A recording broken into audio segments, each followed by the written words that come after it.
economic losses, and displacement. The impact of climate change on people has led the World Health Organization to term climate change the greatest threat to global health in the 21st century. As per report of the Economic Intelligence Unit published in 2019, climate change impacts will cost the world US $7.9 trillion by 2050. Ladies and gentlemen, as per a study of the Asian Development Bank and the World Bank, Pakistan is facing up to 3.8 billion in annual economic losses due to the effects of climate change. Temperatures in Pakistan are expected to increase by 2.5 degrees over the next 2 decades. Although Pakistan contributes little to global greenhouse gas emissions, yet it is very vulnerable to the effects of climate change. Dear participants, it may be recalled that under the 2015 Paris Agreement, nations collectively agreed to keep warming well under 2 degrees through mitigation effects. However, with pledges made under the agreement, global warming could still reach about 2.8 degrees by the end of this century. As such, limiting warming to 1.5 degrees would require reducing emissions by half by the year 2030 and achieving near zero emissions by the year 2050.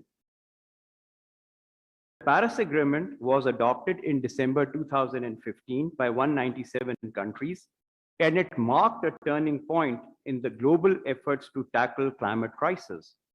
The agreement works on a 5-year cycle of increasing ambitious climate actions to be carried out by the signatories. Ladies and gentlemen, however, the existing challenges to climate change have made it necessary that countries should come prepared to the forthcoming COP-26 with renewed pledges of reducing carbon emissions. COP-26 also takes on a special significance as the 5th summit since the Paris Agreement, which according to the treaty means countries must come with their updated nationally determined contributions, the NDCs. The upcoming COP26, which you all know, will be co-hosted by the United Kingdom and Italy in Glasgow from the 31st of October to the 12th of November. The event is being regarded as a momentous one, the biggest climate movement since the Paris Agreement, which could be the last chance, which a number of analysts say, for countries to agree to slow global warming. It is estimated that over 200 world leaders and an estimated 36 to 38,000 delegates would be attending this event. At COP26, discussions are expected to focus on zero emission targets, policies to help vulnerable communities adapt to the consequences of climate crisis, and the various financial impacts and aspects. Ladies and gentlemen, COP26 is expected to allow countries to assess progress towards the 100 billion goal and set new targets for climate finance, shifting to nature-based solutions and protection of biodiversity. It will also be the first time nations will be convening since the US departure and subsequent re-entry to the Paris Agreement. Dear participants, COP26 is expected to play a crucial role in paving the path to sustainable recovery and setting ambitious but achievable targets for climate adaptation and mitigation. The key goal of COP26 is to keep a temperature rise limit of 1.5 degrees within reach. Dear participants, the global economic and social disruptions caused by the COVID pandemic has made countries around the world realize the value of building back green to stimulate economic recovery and strengthen societal resilience to crisis and fragility. One of the key issues that the COVID-19 pandemic has highlighted is the importance of coordinated efforts between international parties when dealing with global issues. Countries, despite political differences, need to work together to mitigate the harmful effects of climate change. Let us hope and pray that the upcoming COP-26 meets its projected targets and sets the ball rolling to make the world a safer place for our future generations. Thank you very much.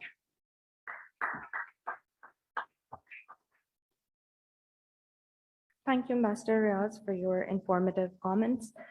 Now I would like to request Aisha Khan, Chief Executive, CSCCC, to come on the stage and give her introductory comments.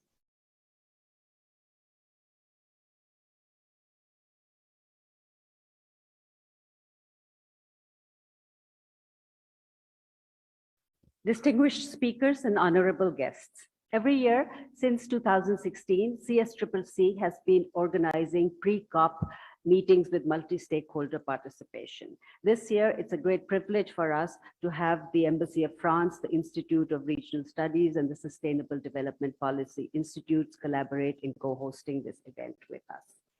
COP26 could not take place in 2020 due to COVID-19 pandemic. And even now, there are certain reservations about full participation and inclusivity. But be as that may, it is an important climate summit and the world will be watching closely. Climate change is a subject that concerns all of us. It is an existential threat and therefore it cannot be taken lightly or ignored. In recent years, we have seen climate shift from peripheral to center stage. It is now an integral part of all socio-economic policies. It is also factored into political decisions, and it is a vital consideration in planning security strategies. Examples of the onset of the climate crisis are manifesting themselves in different parts of the world. We have seen temperatures spike in northwestern US and Canada, floods in Europe, wildfires in Siberia, Greece, Brazil, and California, the devastation wreaked by the Hurricane Ida, and the first famine as a result of climate in Madagascar. Climate scientists have been predicting about the dangers of a rapidly warming world for a long time now. But I think what is more alarming about these recent developments is that they're crossing the anticipated timelines and happening much faster. Similarly, climate negotiations have been taking place since 1996, but it was not until 2015 that an agreement was reached in Paris that now serves as the compass for international climate action. The Paris Agreement was hailed as a triumph of French diplomacy for bringing 196 or 97 countries to agree on an agenda of solutions. As Ambassador Nadeem pointed out, the nationally determined contributions are at the heart of the Paris Agreement. New and updated NDCs will be the subject of discussion at COP26. The Plan, Implement, Review cycle supports the agreement to comprehensively take stock of the collective progress every 5 years. Global stocktake and the ambition mechanism will be critical in achieving the target of the Paris Agreement to keep temperatures increase within the safe threshold of 1.5 degrees Celsius. There'll be two important dimensions to the upcoming COP. The first one will be finalizing the technical issues carried over from COP25. These include funding for loss and damage, carbon market mechanisms, delivery of the 100 billion finance targets, and setting new targets for climate finance by 2025. The other dimension will be galvanizing support and commitment from countries on ambitious NDCs for keeping temperature increase well below 1.5 or within 1.5 degrees Celsius. The Paris Agreement was a skeletal framework that was fleshed out at subsequent COPs between 2015 and 2019. Now, all eyes are on the UK to see how it steers the process forward. COP26 will be taking place in the backdrop of unprecedented climate disasters, IPCC reports with grim predictions, and a world still reeling from the effects of COVID pandemic. These are the issues that will be the focus of our discussion today. We look forward to hearing from our panelists and receiving questions and comments from the audience. Thank you very much.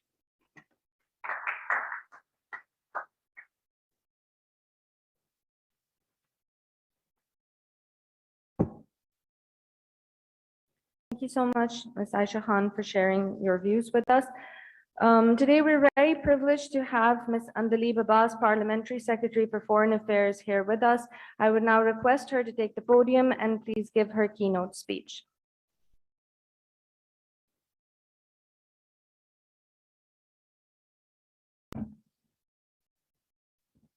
Excellencies, distinguished guests, ladies and gentlemen, Assalamu alaikum and good morning and bonjour.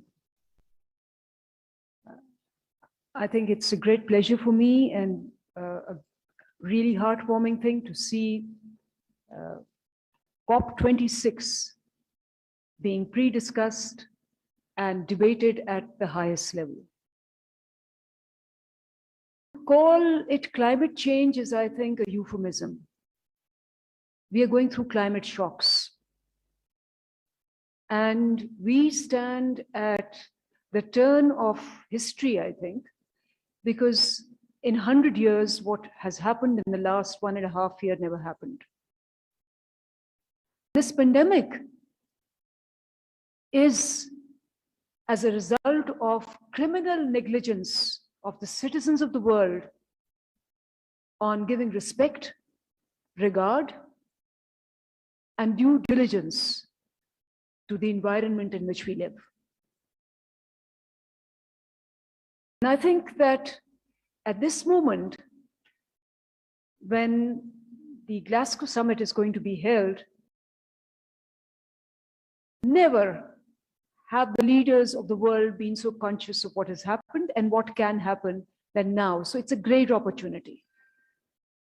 The problem with summits and the problem with conferences and the problem with meetings is that you keep the minutes and forget the hours. So we need to be, I think we are at a very opportune moment at the moment. As Aisha mentioned and Ambassador Nadeem also mentioned, a lot of agreements are made and they turn into disagreements. And then deadlines are never met. And there's always irresponsible attitude towards environment at all levels. So that is why I say that as nature has struck back, because we have degraded nature, this virus is from zoonotics. And I'm not a scientist or a virologist or a biologist, but I know for the fact that when you encroach the habitat and you disturb the ecobalance, then they're forced to come at you. A bad environment is fodder for viruses. And we encroaching their environment and not taking care of them, they are going to come at us. And that is why it is a lesson for us in the world that this virus caged us for 1.5 years. And the imprisonment is not over. The lockdowns are still going on. Reduced human activity to almost nothing. And I can't even calculate the losses that we've had. So for us, our focus on COP25 should be a very integrated and wholesome focus. Yes, there are agreements. Yes, there are contributions. Yes, there are commitments to be made. Yes, the money should be behind it. Climate finance is important, but also the socio-economic aspect of it, the ethics and value aspect of it, the responsibility aspect of it. What values are we leaving for our future generations? That is a deeper root cause that has brought up to this 100 years. For 99 years, because this did not happen, we did not care. But it has happened.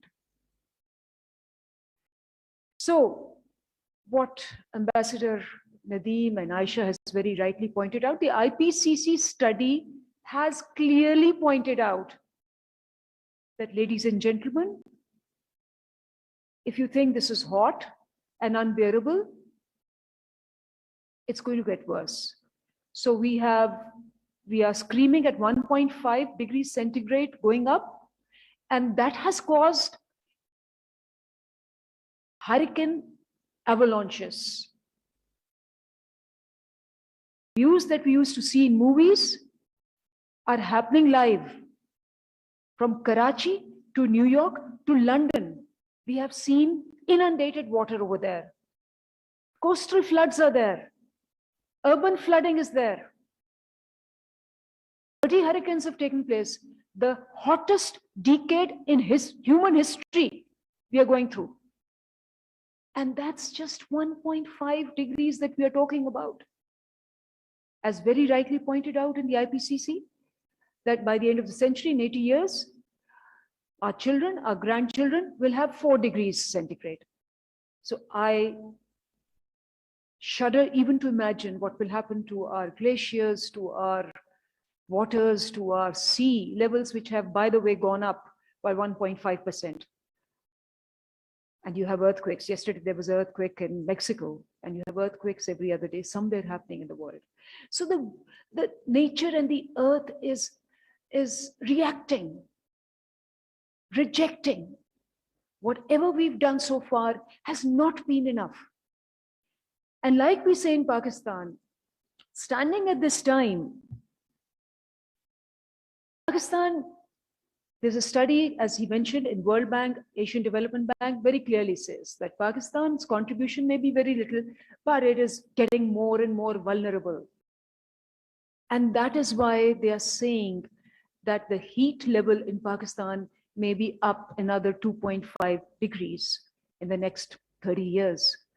And can you imagine that we had 2 weeks of heat wave in Karachi? In 2015, over 1,000 people died and 65,000 people were hospitalized. And these are just recorded things that I'm telling you, in one city for 2 weeks. So our government has been absolutely focused on climate change. As you know, the Prime Minister's passion, interest, there's hardly a day where he does not talk about climate change. In meetings which will have nothing to do with climate change, he'll be talking about it because he feels that climate change is the root cause.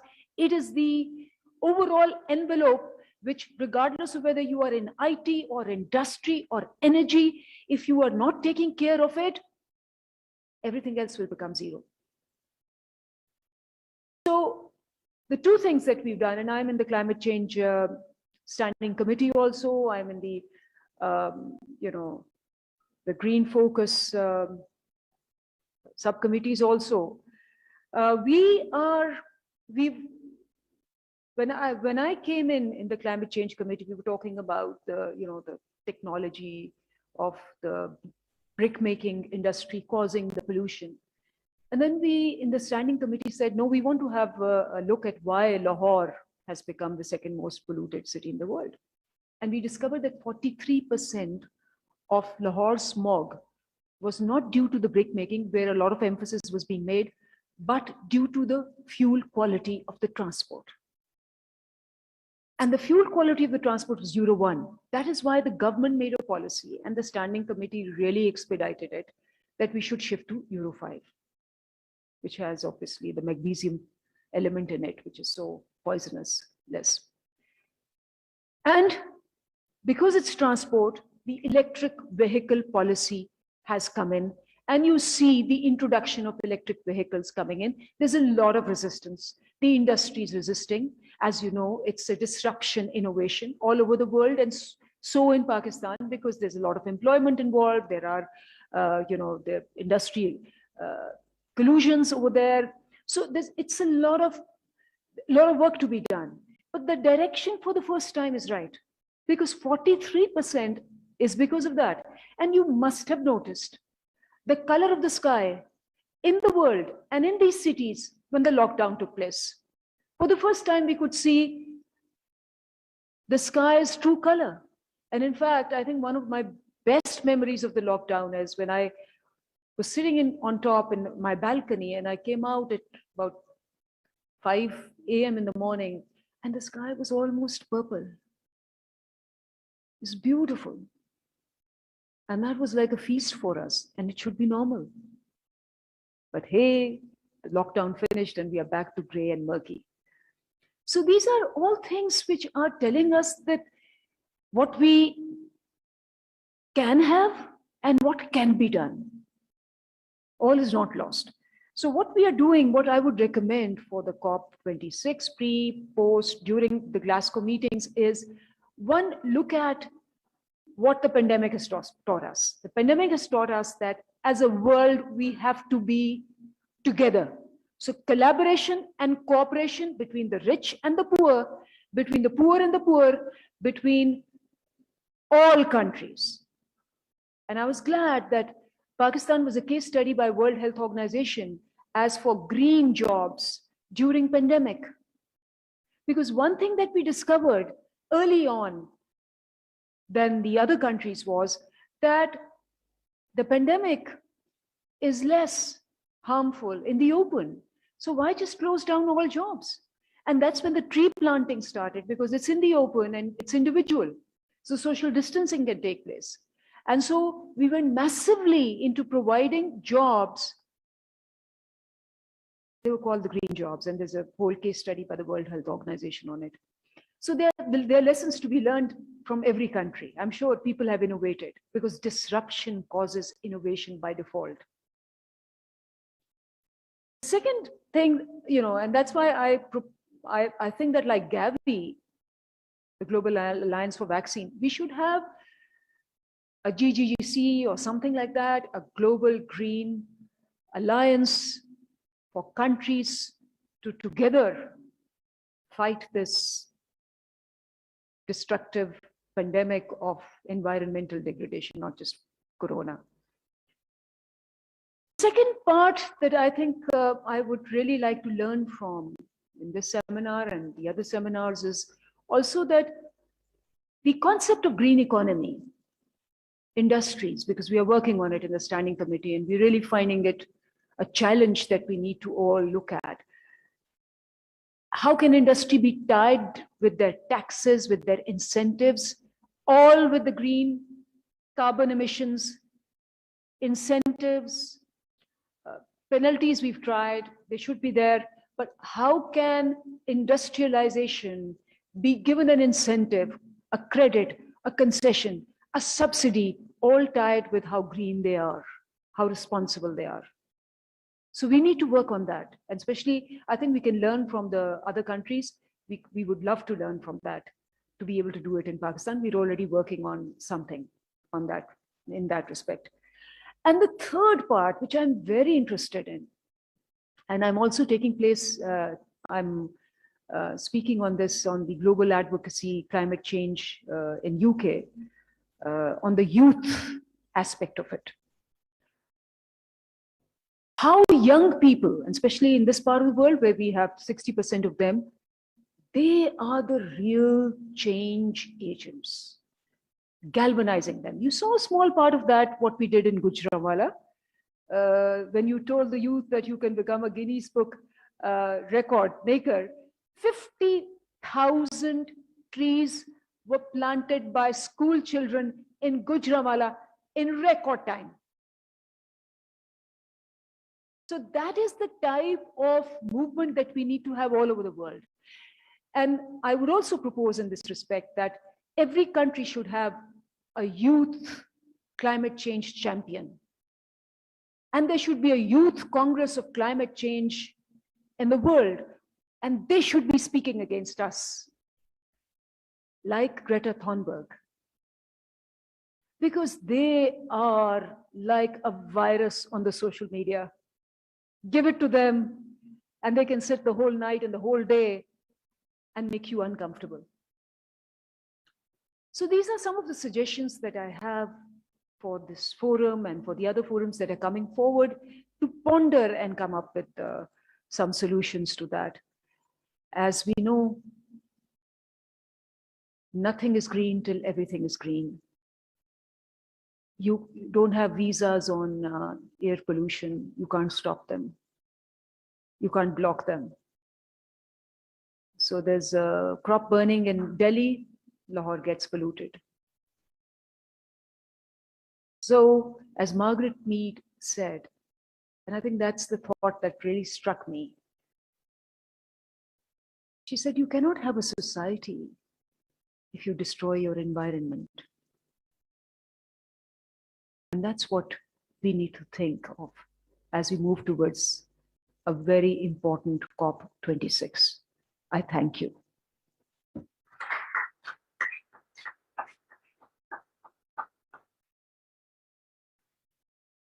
Thank you so much, Ms. Andaliba Abbas, Parliamentary Secretary for Foreign Affairs.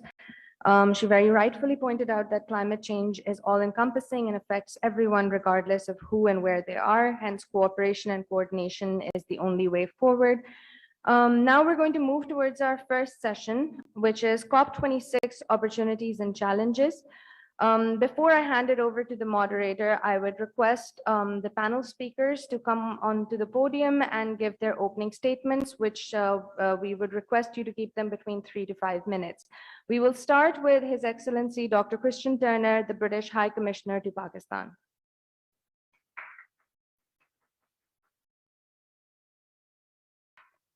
Well, good morning. Thank you all very much indeed. Ambassador, thank you, Aisha, for the convening of CSCCC, and to Anne Lee, Parliamentary Secretary, for a wonderful from the heart exhortation of why we're here. We were saying before we came in, Afghanistan has inevitably been dominating a lot of our diplomatic and national concerns at the minute. But I really liked your quote, Anne Lee, on the minutes and the hours. And it is absolutely right that we are focused on this issue of climate change. It is a top priority for the British government. And I want to just say a little bit about what we're doing and put a challenge to you all. I begin with a confession. I used to be a climate change negotiator back in my youth, and so have always felt the importance of this issue. And back then, as I think, Ambassador, you pointed out, 20 years ago, the warnings about extreme weather events, we were expecting to see them in 2030 and 2040. Well, we're seeing them now in 2021. And we've already heard of how these heat waves, these floods, these fires, I think the highest temperature in the world was recorded in Pakistan this year. That figure of 2.5 degrees further in Pakistan is absolutely terrifying. So with that, the World Meteorological Organization concluding last week that climate and weather-related disasters have increased five-fold, 5 times in 50 years. And of course, the IPCC's Code Red for Humanity issued earlier in August. I don't think anyone now can be in any doubt about the urgency of the situation. The science is clear, the need to act, and that IPCC report did detail what we need to do to achieve a climate resilient net zero future. So I don't want to waste too much of my time talking about the problem and the fact that we need to act. I think we can all here take that as read. For COP26 in Glasgow, that is now just a matter of weeks away, this is a chance for the UK with Italy to convene the countries of the world and really see how we can move things to the next level. There are 4 goals that we are setting out for this. Let me quickly describe them. The first is to ask countries to come forward with ambitious 2030 emissions reductions targets that align with reaching net zero by the middle of the century and keep 1.5 degrees within reach. That is in effect a mitigation goal. The second is to push for further support for vulnerable countries like Pakistan to protect and restore ecosystems, build resilience and avoid the loss of homes, livelihoods and lives. That of course is a focus on adaptation. Third is a focus on finance and the commitment of developed countries to mobilize $100 billion in climate finance per year is a very steep one, and one that we think is absolutely essential. If we're not redirecting financial flows, including by mobilizing the private sector, we will fail. And I am very struck myself that in the last year, we are seeing capital, global capital, shift away from carbon. You know, dirty coal, big hydrocarbons, the money in the international business community, whatever we do as regulators, as policymakers, is shifting. And I'm quite excited about the conversation we are having with the business community here in Pakistan. I was part of a net zero event just at the end of August with 6 of the country's leading textile manufacturers, all of whom were saying, this makes business sense for us to get to net zero. So we are really seeing, I think, that climate sense is now business sense. And those green jobs that Anne Lee was talking about, I think are very much part of the calculus. And finally, that plays to the 4th goal for the COP, which is partnership. It's collaboration. We can't do this without governments, businesses, civil society coming together to make real progress in reducing emissions. And that's why events like this are so important. So what does that mean for Pakistan? And my challenge to all of you is we can, I think, agree on the problem. We can agree on what needs to be done. But the challenge now is to really take a discussion in this kind of community and decide what that means for Pakistan. I believe that Pakistan is in a great position to show global leadership on climate change. As we've been saying, it's very vulnerable to the effects of climate change, one of the 5 or 6 most affected countries. One of my favorite statistics is that Pakistan has more glacial ice than any country in the world outside the polar regions. Annabelle and I went and saw it in person up in the Northern Territories late last year. And I really think that it's a reminder that if that ice melts, a 5-fold increase in glacial outflow, 70% of the country's water supply coming from those glaciers, if that goes, Pakistan has a really devastating problem. So it's a small emitter, but a big vulnerability. Therefore, the kinds of steps that Anne Lee has described, Prime Minister Khan and the government taking, I think, are crucial. Those nature-based solutions, the planting of the trees, the 10 million trees tsunami is very important, but equally important is progressive engagement on renewables and the commitment to no new coal investment, which Prime Minister Khan made last December with a very forward look on things like zero emission vehicles and watershed rehabilitation. So I think Pakistan has the tools to lead the way, to show other developing economies what is the art of the possible, and the UK is committed to helping. Specifically, we're helping with clean energy. I've mentioned that work with businesses to try and get the business community mobilizing their efforts. We're also helping with climate finance and accessing climate finance, including through national capital accounting and nature performance bonds, and also through adaptation resilience and helping communities respond to the impacts of climate change. And I'm happy to say a bit more about that in the Q&A if people are interested. So my challenge, I said I had for you all, is rather than saying there's a problem and it matters, say what can we do with our partnerships to try and have an effect and build a conversation in Pakistan that goes beyond the excellent work being done and show how Pakistan can be an international leader on climate change. My final comment is that the most important voice on climate change for me is not here today because she is at school in the UK. And I told her last night I was going to talk to all of you about her. Her name is Constance and she is my 15-year-old daughter. And as Andleeb said, it is the youth who are most important in this conversation. And if ever I need urging to do a little bit more on climate change, to stop using the plastic bottles that I find in the house, to switch to using a cleaner fuel or a better vehicle, it is my daughter who gives me a hard time. And as any parent, particularly a father in the room knows, the biggest boss is definitely the daughter. It is the future generations who we're doing this for, and their voices are the ones we must listen to. Thank you.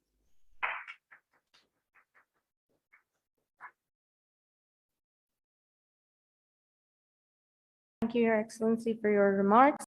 Now, I would like to request His Excellency Andres Ferrarese, Ambassador of Italy, to come and give his opening statement.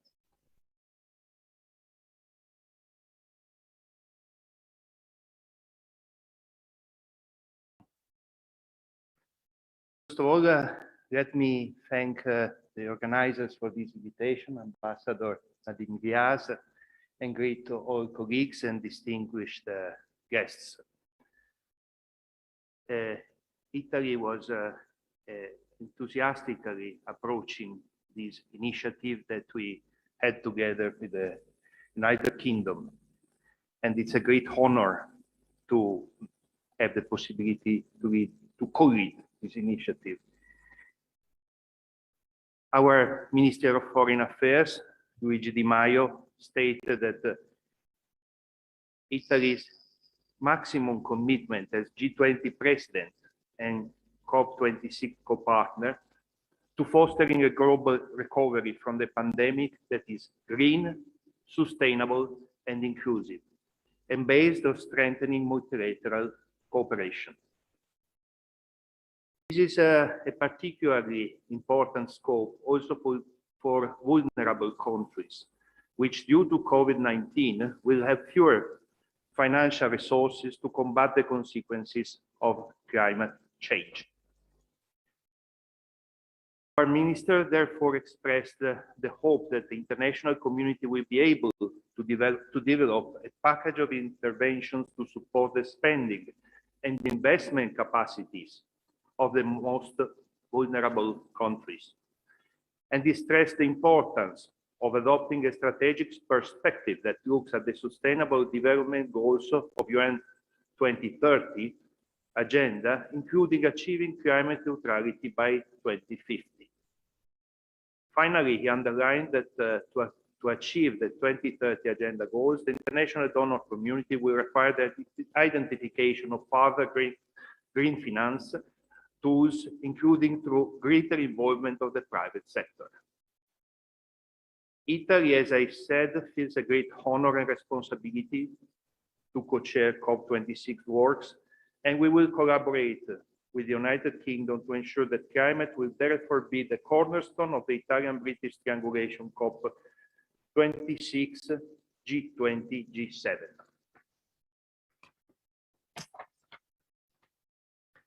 Unfortunately, Pakistan is currently facing a significant climate change challenge.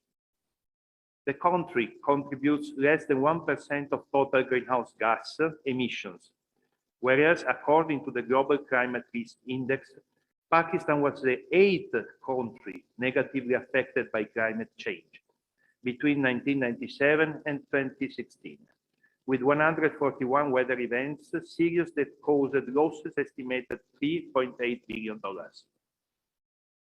According to the latest forecast climate models, in the future, Pakistan may face one, greater variability in river flows due to the increased variability in rainfall and melting glaciers, an increase in the demand of irrigation water, a decrease in the yield of wet and basmati rice, and the gradual shift of the cultivation area towards the north of the country, a decrease in water for hydroelectric power generation, an increase in the demand for energy for air conditioning.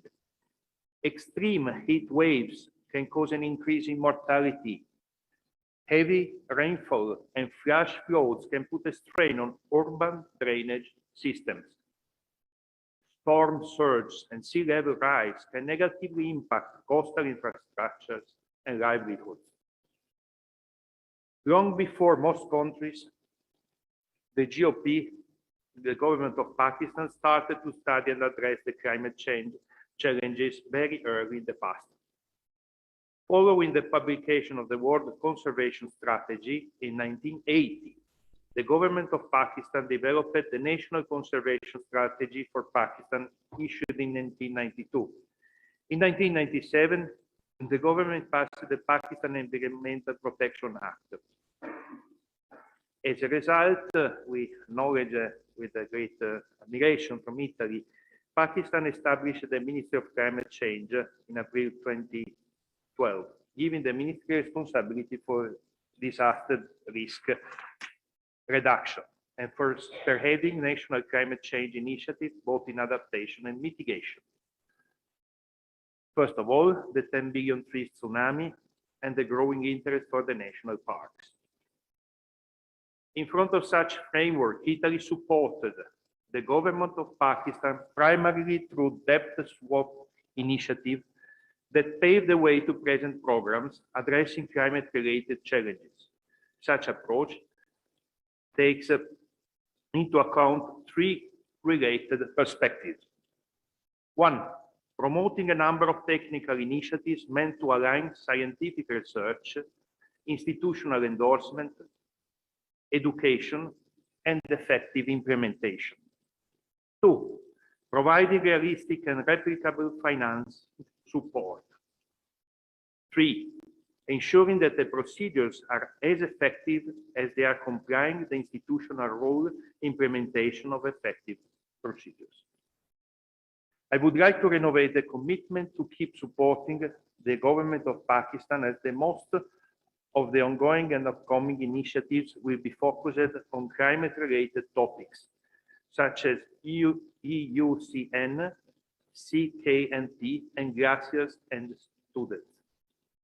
As an innovative way of facing climate change challenges, Italy with Pakistan is prepared to work on an exchange basis as a network that shall involve academic, private sector youth, communicators from both countries, aiming to the same goals and to participate in the reflections of new green finance mechanisms.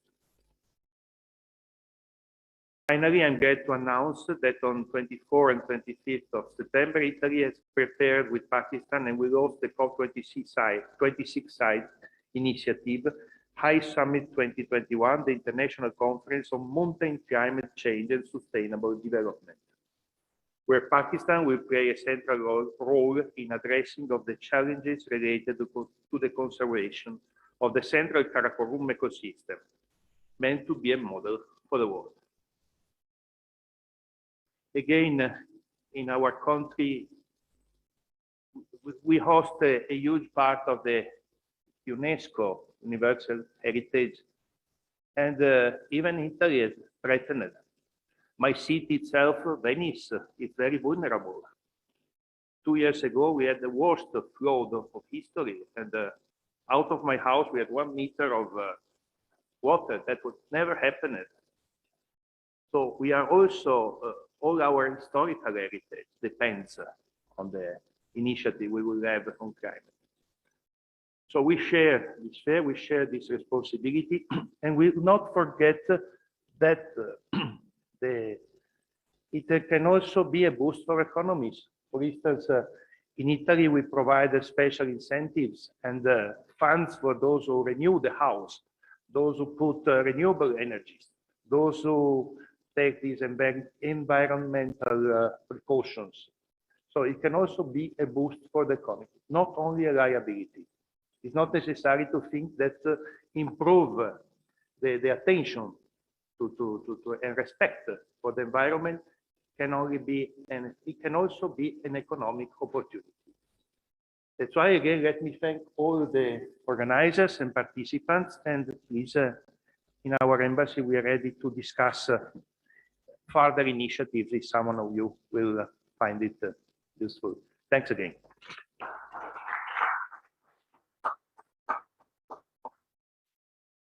Thank you so much, Your Excellency, for your opening statement. Now, I would like to request Mr. Yves Manville, Charge d'Affaires for France in Pakistan, to come on the podium and give his opening statement.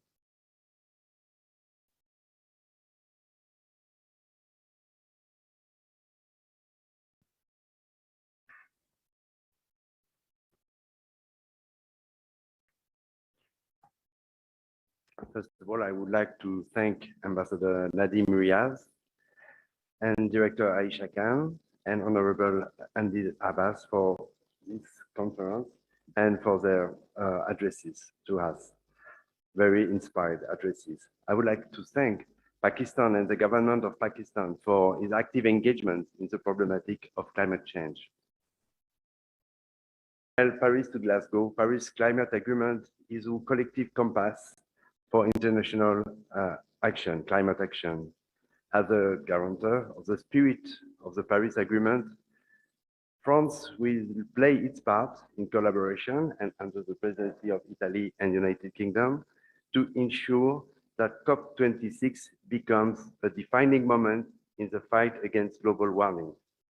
I'm pleased to be here with my British and Italian colleagues to talk about progress made in international climate action and the main challenge that remain for the upcoming COP26. I'm very pleased that the next COP is in Glasgow, a magnificent and vibrant city where my son is studying and working hard. At least he says to me that he's working hard. I would not like to repeat things that have already been said. Then I will focus on three main points. The first, I would like to focus on multilateral approach.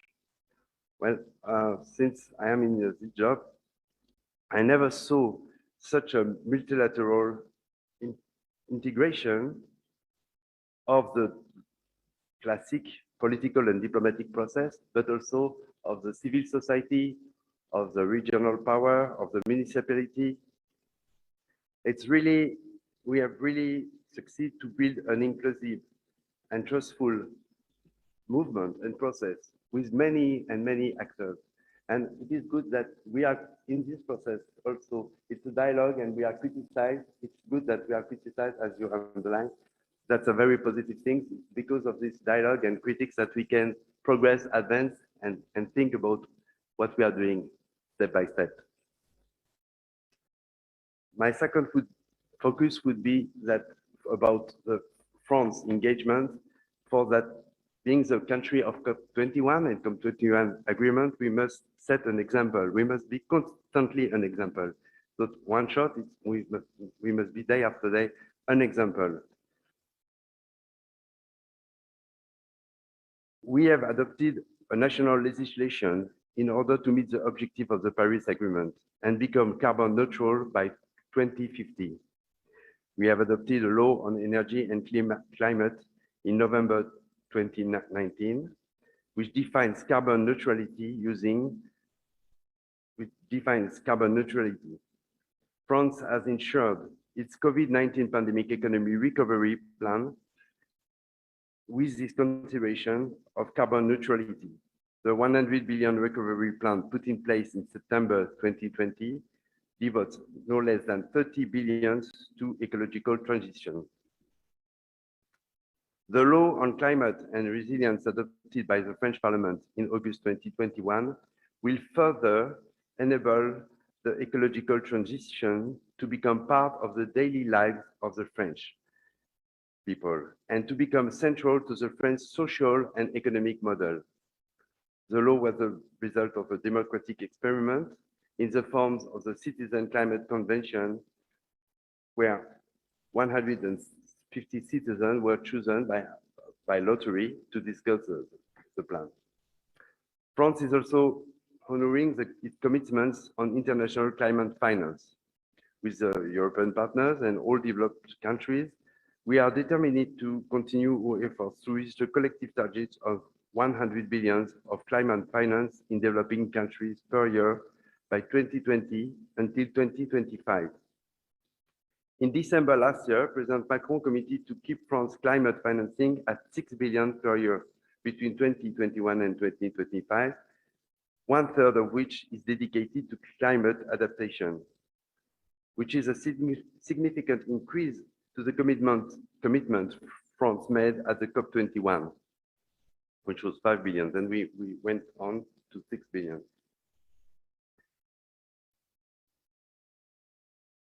The European Union and its member states are now the largest contributor in terms of international climate finance, with 22 billion of public climate finance to developing countries in 2019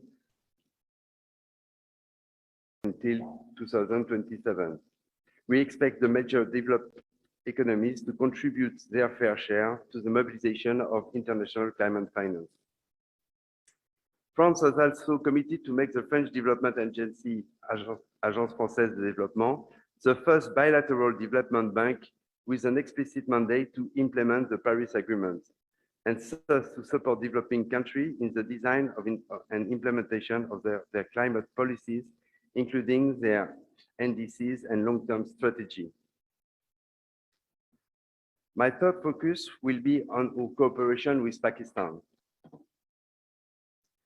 Well, climate action is a top priority for French diplomacy in Pakistan. The French embassy engaged on a regular basis with all Pakistani stakeholders, including the federal and provincial governments, civil society, think tanks, and the private sector. Most recently, I had the chance to meet Mr. Mahmoud Akhtar Shemak, country representative for the International Union for the Conservation of Nature, just ahead of the International Congress of this organization, which is taking place currently in France, in Marseille. France will support the society and is supporting the civil society organization for projects on climate change and the environment by grants. And we are very pleased to support constantly the civil society coalition for climate change for the organization of today's event. France provides also scholarship to Pakistani students under the Make Our Planet Great Again scholarship program, launched by President Macron in 2017. These scholarships are aimed at master level studies in France in Earth system, climate change and sustainability and energy transition. And then the French Development Agency, Agence Française de Développement, present in Pakistan since 2006, has offered financing and technical assistance to support the Pakistani government, in line with the Paris Agreement. Agence Française de Développement works with government partners and local authorities to develop low-carbon infrastructures and improve access to basic service. Agence Française de Développement has committed nearly 1 billion euros through 25 projects and under 3 thematic pillars. First pillar is to support the energy transition through a hydropower production project with the Water and Power Development Authority. Second pillar is to strengthen the water and sanitation sector with sovereign loans to local water and sanitation agencies, such as the one in Faisalabad, aiming at increasing the city's water production capacity. And the third pillar is helping to guide the urban development, focusing on urban mobility and transport infrastructure in fast-growing cities such as Karachi and Peshawar, in order to limit traffic congestion, air pollution, and CO2 emission. The French Development Agency is also committed to support Pakistani's authority plan towards a low-carbon economy, in line with Pakistan National Determined Contribution. It supports the Ministry of Climate Change for the definition of a decision-making tool to simulate economic variables in Pakistan up to 2050, under different scenarios, taking into account greenhouse gases associated emissions. As you see, this cooperation between France and Pakistan about the climate change is a major axe of our policy. It shows how the two countries have common interest and common passion for this subject. We are very pleased that Pakistan is so much engaged with us into the fight for a better planet. Thank you very much.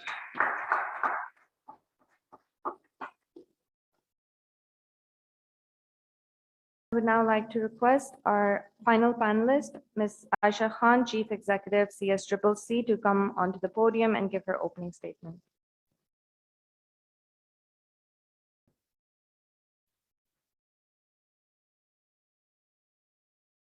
I'm going to be switching my role from an organizer to a panelist now, but rest assured the content of my message remains the same. I want to start out by saying that we're living in a very altered socio-economic landscape, one that is fraught with fragility and crisis. Between climate, COVID, and conflict, the future is more uncertain than ever before. As today, we're going to go back and forward in time, covering the journey from Paris to Glasgow and beyond. I would like to refresh the memory of the audience by reminding them that from the Earth Summit that took place in 1992, that led to the formation of the United Nations Framework Convention on Climate Change, to the first conference of the parties that took place in 1996, It has taken the world 29 years to realize that climate and environment matter, and degrading one or the other puts our lives at risk. The upcoming COP is important because based on recent reports, we have only 1 decade to bring emissions under control. Otherwise, the damage will be irreversible. It's clearly visible that now we no longer have the privilege or the luxury of time on our side. Scientific consensus on this has been unanimous. What we need now is political consensus. High Commissioner Turner and other speakers have referred to the IPCC report, and I want to reiterate that it emphasizes that the option of 2 degrees is no longer an option. We have to bring temperature down to within the safe threshold of 1.5 degrees. I think the more often we repeat that, we will realize how important that is. There is another report by the Intergovernmental Panel on biodiversity and environmental services that is equally important, that makes a connection between biodiversity and climate. And that also tells us that at the current trends, rate of warming, we are going to have to see the possibility of the extinction of 1 million species. The working group of the 6th assessment report reinforces the findings of the first 2 reports and calls for urgent action. I will mention 2 other reports as their findings are closer to home, and I think they might serve as a wake-up call for us to act more urgently. Both reports are prepared by the World Bank. The first is about the climate hotspots in South Asia that puts at risk the lives of 800 million people, of which 44 million are living in 10 districts in Pakistan. The other report, more recently launched, is about the melting glaciers of the Himalayan Karakoram and the Hindu Kush and the impact of black carbon. As High Commissioner Turner has pointed out, we occupy a very vast space in the region with the largest and the densest collection of glaciers. So we need to be mindful of the changes that will take place as a result of the hydrological imbalances. We face, of course, several vulnerabilities. Some are due to the vast range of our topography, others due to social inequities, economic disparities, population growth rate, and regional geopolitical dynamics. But then there is yet another set of problems that are beyond our capacity to address and for which we have to pay a disproportionately high cost. Global warming will change the water timings, water quality, and water patterns. As a country, we rely heavily on a single river basin that derives 40% of its water from snowmelt and glacier runoff. Any drastic changes in the hydrological regime will result in either too much or too little water. Both will pose a serious human security threat to the country. As we prepare for COP26, I want to highlight that the Conference of Parties is not a bilateral agreement. It is a multilateral forum. Decisions taken here are not country specific. It is therefore important to remain engaged in a sustained manner, not just at the technical level, but at the diplomatic level as well. Is warming suggests that climate diplomacy will be the most important aspect of bilateral and multilateral engagement in future. This will require careful diplomacy and inspired leadership to leverage cooperation at the regional and international level. COVID-19 has exposed our fragility and highlighted our interconnectedness. We're going to be living in a very different world, and for that, we need to realign our policies, change our behavior, and bring it in line with the new realities. COP26 offers us opportunities to overcome challenges and work together for a fair future. Thank you.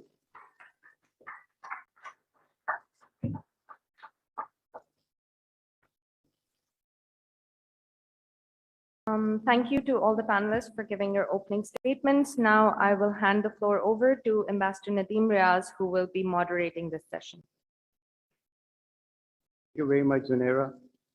Thank you very much. What we'll do is that I will shoot the initial set of questions if the panelists allow at them. And after my initial questions, the floor will be open and people can ask their questions. My request to you would be that in the questions which you ask, please don't make comments. but just be very, very brief. And I would request all the panelists to turn on the mics so that, you can answer the questions from where you are sitting. My first question is to the Parliamentary Secretary. You spoke at length about what we need to do in Pakistan, what the youth need to do. Would you like to elaborate on some of the steps which the government has taken to educate the youth on climate change? Thank you so much. I think this is a evolving subject at the moment as far as youth participation, and it's for various ways to do it. I can tell you that we in the Climate Change Standing Committee are considering an idea, and we are trying to sort of make the bureaucracy come down to it, and the Higher Education Commission, and we're all sitting down, that every student in Pakistan, we branded it as Tree 20, because you see, every youth in Pakistan is very familiar with T20. It's the cricket's, pop cricket, instant cricket, and this youth loves it. So we said that in order to get the youth involved and also to just spread a message around, create ownership, create a buzz, contribute to the goal of 10 billion tree tsunami, and put an incentive that if the student plants 20 trees within a given period of time, maybe it's a semester, maybe it's a year, we can work out the modalities, then he gets some extra credits for that in his GPA of the parents. And it's like a tribute to the parents, and lots of enthusiasm and participation took place. So what we are looking at is basically engaging youth and letting them do it yourself. It's a DIY model where the youth plants the tree, has an incentive either because they want to contribute it to their parents or because the GPA is involved. But through that, the debate takes place, the social media gets activated, and the overall atmosphere of it's not just a one-time event which happens on the Earth Hour and the Earth Day. It's an ongoing activity which is passed on from generation to generation and becomes part of your life.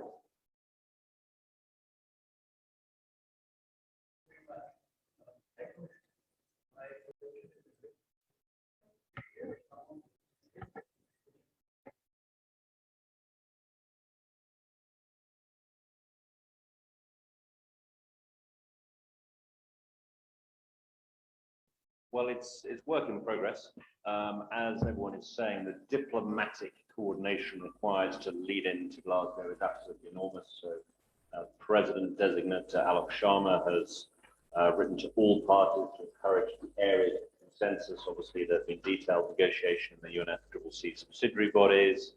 There was a ministerial session in London in July. And I know there'll be a pre-COP in Italy at the end of September, all of which will lead into the main negotiation. The sort of two or three things that give me confidence we're on the right path. I think the statement of the G7, of course, which the UK also had the presidency of in Cornwall in July, was important. Of course, those countries, as the advanced economies, are some of the historically largest emitters, and that particular commitment to end coal power finance and see a coal transition with funds of about 2 billion, I think was quite significant if you accept my earlier observation on the transition away, of global finance away from fossil fuels. And then I think, as we've all discussed in our remarks, there have been two very big events through the summer. One has been the ongoing recovery from the pandemic. And I think, as you put it, Ambassador, the need to grow back greener. I think there is an acceptance, given everything the world has been through with the pandemic, a clear pink sky that we saw earlier in the morning, that we can't go back to doing things how we did before. And I think in many ways the pandemic has been a wake-up call for how we have to grow back better. So I think that is one important development. And the other is this sense that all of the panelists have said of just these extreme weather events. I mean, I think it is extraordinary the degree to which we are almost normalizing in the news the wildfires, those extreme temperatures, those flash floods, all of which, of course, have an impact on life, on livelihoods, economic impact. And to think that, you know, that is, I think, as Aisha said, you know, unsustainable at a 1.5 threshold, let alone a 2, I think really helps us see that the resolve has to be there through to the problem. Thank you very much. My next question is to my dear friend Andrea. Would you like to comment on the steps which your government has taken as a COP partner to the UK in galvanizing the support from parties and civil society actions to make the outcomes of the COP26 successful? Well, as I anticipated, for Italy, this challenge is a vital challenge because our future, especially our beautiful countries, most of our economy will depend on that. So with the United Kingdom, we have ancient reports of friendship. We work very well in various sectors. So it was an excellent opportunity for us to cooperate with them. We don't forget that also the pandemic has determined serious consequences in our economy, but also is opening some challenges because last year we negotiated very hardly within the European Union, and every country will receive economic support, financial support, which is unprecedented. In the case of Italy, the authorities in Brussels committed to provide finances for more than 200 billion euros. So how we use this money? How we use this money?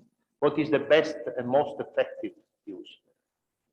Of course, if we have to start again after the pandemic, it is important to use them in a way which is friendly with the environment and to boost the green economy. So with this philosophy, we are perfectly in line with our partner. And the idea is to promote this awareness and the fact that we cannot no more delay, we cannot more, it's a vital interest. It's a vital interest for our countries, but since in this, as it was said, you don't give visas to the pollution to go from a country to the other, it is a global challenge. This is the message that we want to bring and to promote together.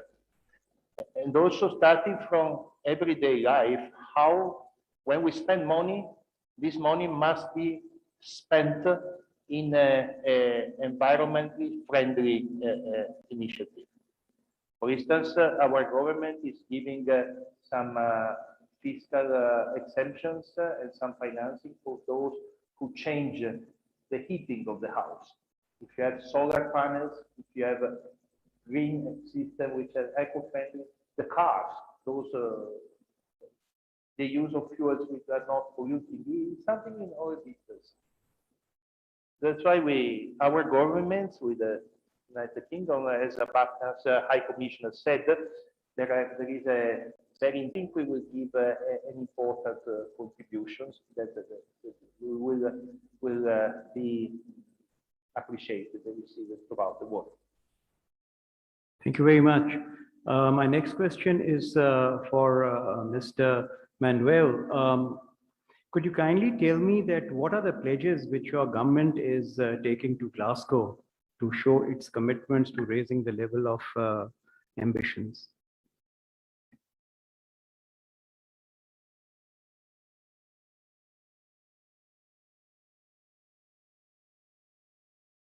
We made a very strong work on the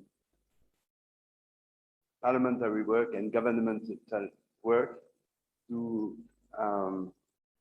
define right and define the law corresponding to engagement in the Paris Agreement and to follow up. And I gave already the details. Maybe would you like me to repeat them?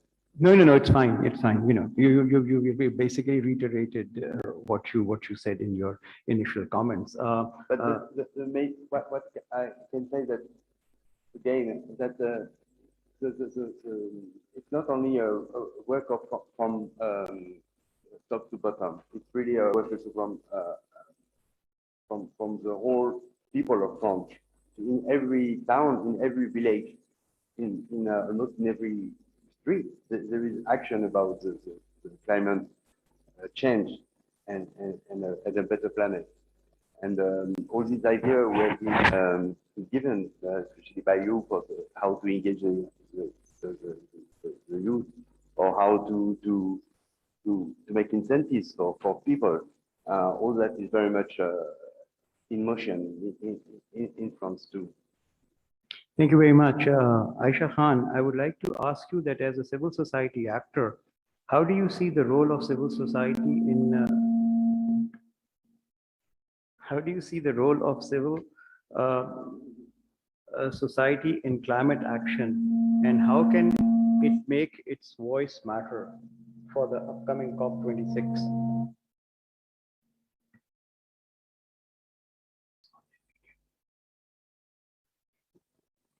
Well, you know, civil society has always played a very important role in raising environmental consciousness. And I think in more recent years, it's playing a very important role in climate advocacy. Globally, as well as in Pakistan, we see that civil society acts at two levels. One is in advocacy. It can increase the bandwidth of the message and disseminate information to a wider audience.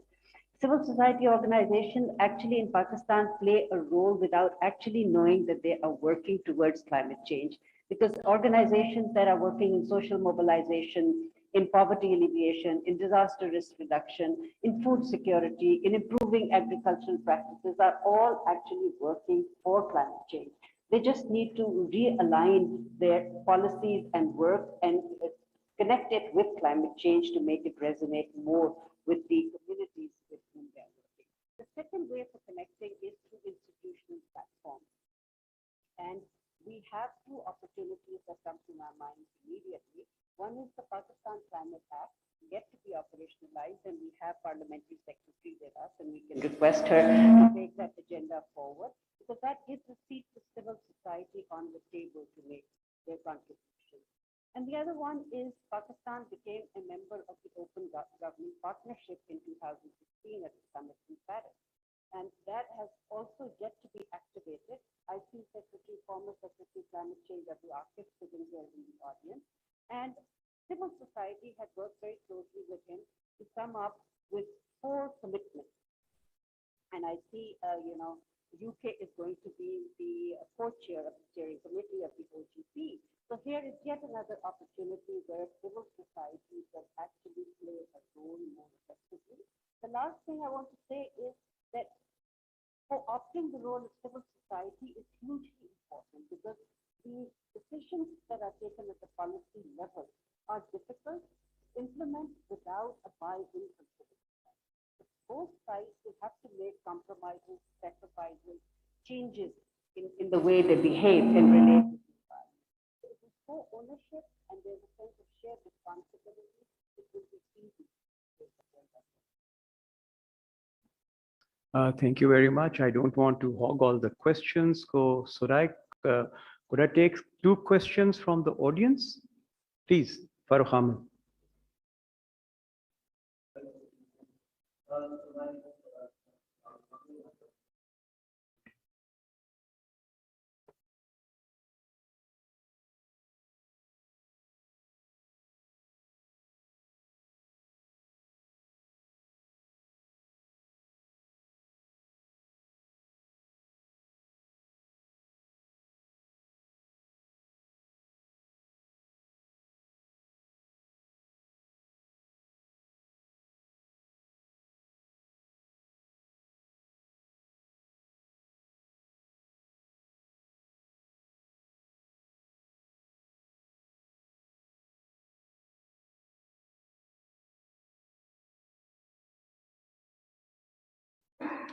Anybody can answer the question. Commissioner, please go ahead. So it's a good question, which there's no short or clear answer. And I would share the view that broadly a conversation about demographics we should hold centrally in our conversations about diplomacy and development globally.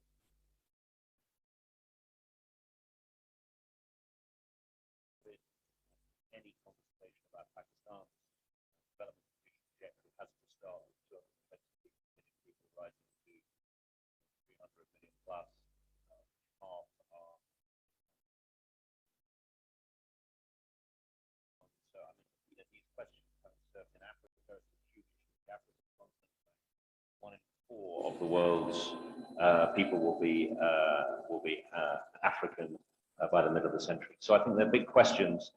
Of course, causally, if we're looking at resource, that affects climate change, water scarcity, so yes, I think part of the conversation of the only cause of it. I think there's a danger in climate negotiations when everyone's pet-ish kind of dilemma, so that kind of national security. Rightly, we will see some climate issues being exacerbated and driving conflict. But it's not to say that the only lens we need to approach climate change through security. So yes, part of the conversation, but not. Would any of the panelists like to add anything? Well, in our experience, the rapport with the climate, environment, and population, the response is the technology and good legislation. If you go to Dubai, you have a big city and you can swim in the sea in front like in a ocean island. I mean, if there are good laws and if the technologies were used, there is no limit. We can be even much more. And this is my personal interpretation. But you can see a beach in front of a city full of waste, full of garbage. You can see the same garbage to burn and create energy.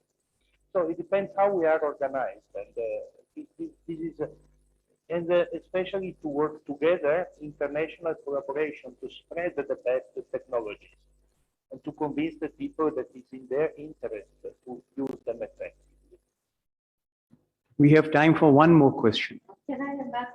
Yes, please. It is a very, very important aspect. Not that it wasn't climate change. Let me give you a reverse argument. Let's imagine today instead of 200 years, hardly big off to care. Forces are finite and it's actually more. It just run out. Second thing is not just the population, it's the quality of the capacity of that population. So with their 35 and 40% rate country, it is not just the population here. It is that rate of country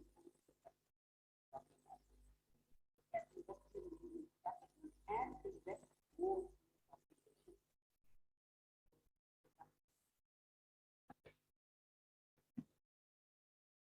Yes, Arish, please go ahead.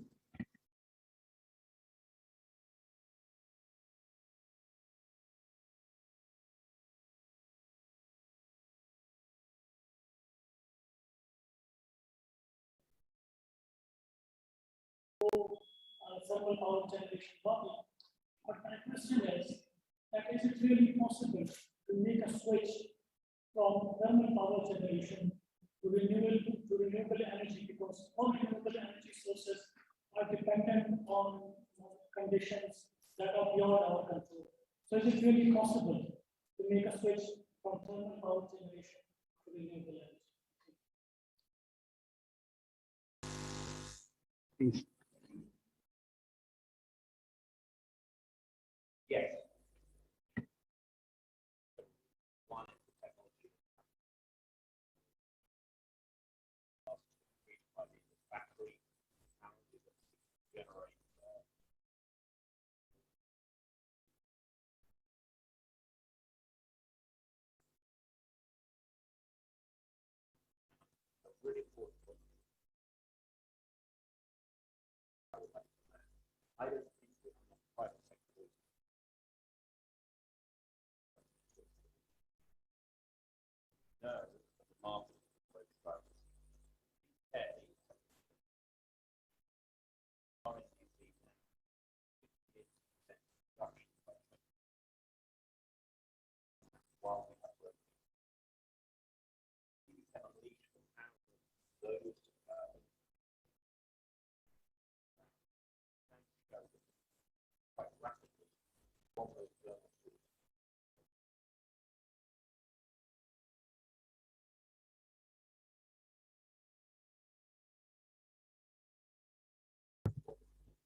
I totally agree with the High Commissioner over here. I think the future is renewable energy. I think even in Pakistan, our biggest problem is not just the environmental aspect, the cost aspect, and the overall uh, damage that it has done to us.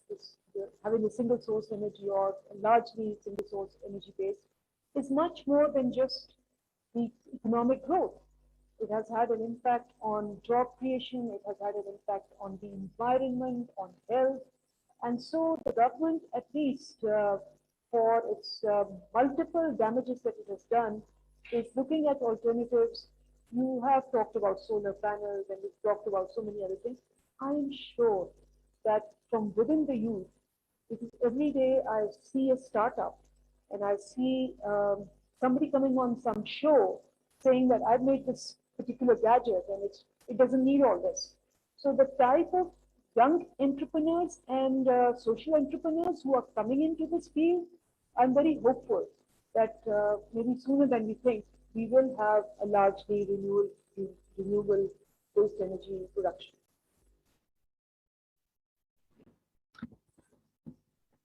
We have time for one last question, please. Okay. Okay. Could we have the two questions?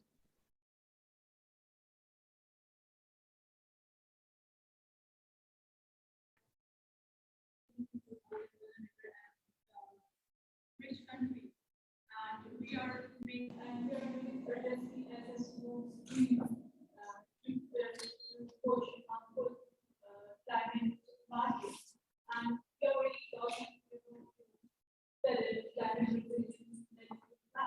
So how do you see that we can bring and implement equity investment within the COP-26? How we can bring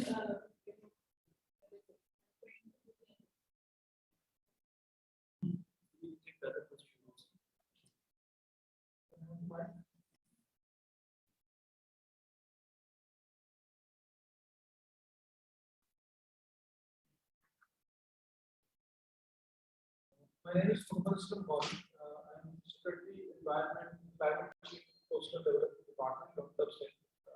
I came from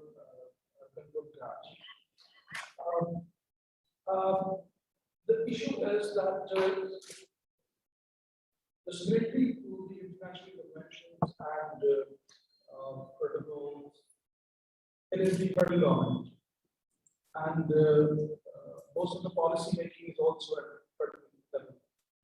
But the implementation is mostly with the provincial governments. We have a very good interaction with the submissions of very important countries like the United States, the UK, France, and even in Russia. The US Consulate General over there in Karachi, we had with them. And but I need to stress that this interaction needs to be enhanced because the implementation of the policy, it is probably the most important. Policy, yes, it is formation, policy formulation is, yes, it is very important, but implementation, unless it is implemented properly, policies are useless. Thank you.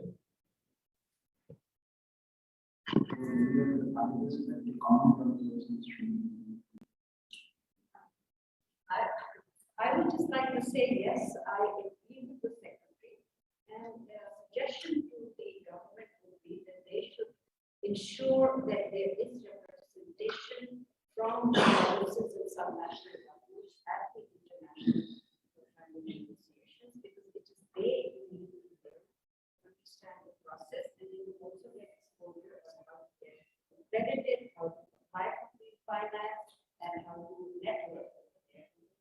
To probably be better motivated to come back and then implement this policy. But that was normal because we are some years ago, I was able to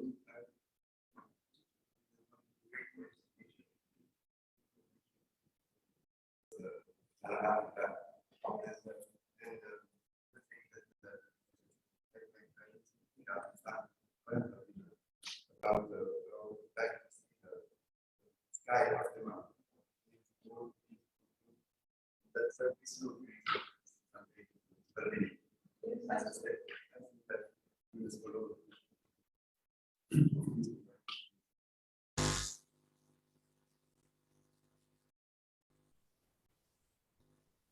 I would just say the answer to that question.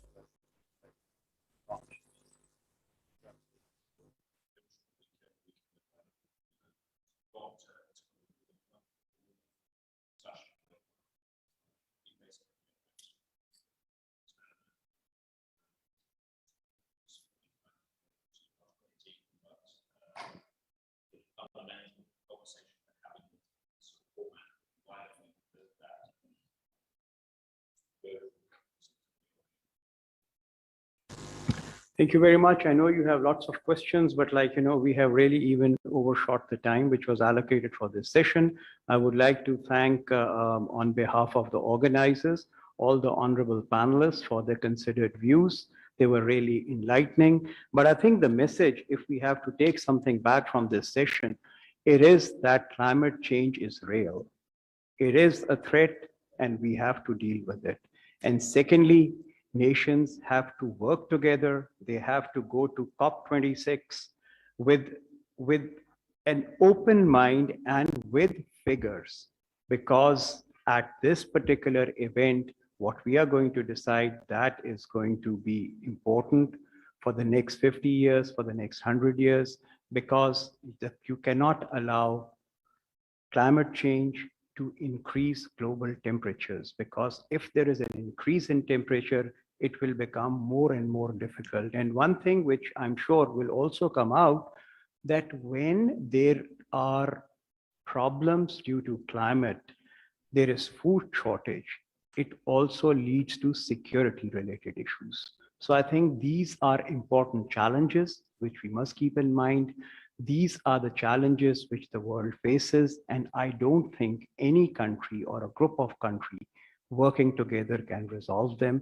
It has to be an effort in which all countries collaborate with one another. And what the High Commissioner said, one of the last words which he said, we are looking at partnerships, because that is what is required to take things forward. Thank you very much. Thank you for a very, very patient listening. Once again, I would like to thank the panelists, and we'll take a short break for tea, and then we reconvene here after 15 minutes. Well, maybe 20 minutes. Okay, thank you very much.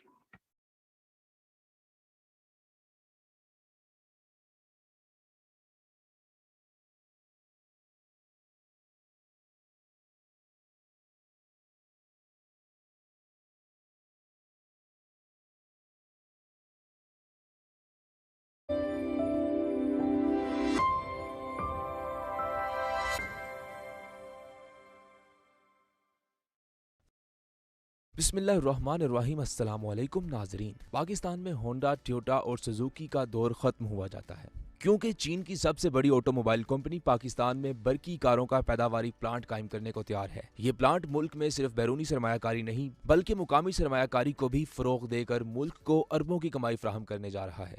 इस video में हम आपको इस plant और इस plant के तहत बनने वाली गाड़ियों को मुतल्लिक मुकम्मल मालूमात फराहम करने की कोशिश करेंगे। नाज़रीन, इस्लामाबाद में स्पेशल इकोनॉमिक जोन कमेटी के इजलास के दौरान सरमायाकारी बोर्ड की जानिब से MGJW automobile Pakistan private limited की बतौर जोन एंटरप्राइज तस्लीम किया गया। Company JW special economic zone Raiwind में बरकी कारों का प्लांट लगा रही है और यहाँ इसी साल मई के महीने से गाड़ियाँ बनना शुरू हो जाएंगी। हकाम के मुताबिक सरमायाकारी बोर्ड को MGJW automobile Pakistan private limited की की जानिब से जोन एंट्री की दरख्वास्त मौसूल हुई थी, जिसकी मंजूरी दे दी गई है। चीनी कंपनी की जानिब से पाकिस्तान में बरकी कारसाजी के लिए 66 करोड़ 30 लाख रुपए तक की बराह रास्त सरमायाकारी मुतवक्के है, जबकि 63 करोड़ सरमायाकारी मुकामी तौर पर की जाएगी। यानी बैरूनी और मुकामी दोनों तरफ से सरमायाकारी चीन और पाकिस्तान मिलकर कमाएंगे। नाजरीन, MG पाकिस्तान दरअसल JWSEZ और SMIL का ज्वाइंट वेंचर है। SMIL चीनी सरकारी मलकियती Shanghai automotive industry corporation SAIC की झैली कंपनी है। शिंघाई ऑटोमेटिव का शुमार चीन की 4 सबसे बड़ी ऑटोमोबाइल कंपनियों में होता है और ये दुनिया की 7वीं बड़ी कारसाज कंपनी है। 2006 में इसी कंपनी ने बर्तानिया की मोरिस गैरेज को खरीद लिया था और अब इस ब्रांड से पूरी दुनिया में कारें बना रही है। MG UK और MG इंडिया भी शिंघाई ऑटोमेटिव इंडस्ट्री कारपोरेशन की झैली कंपनियां हैं। मैं आपको बताता चलूं कि MG मोटर्स की पहले ही पाकिस्तान में आमद हो चुकी है।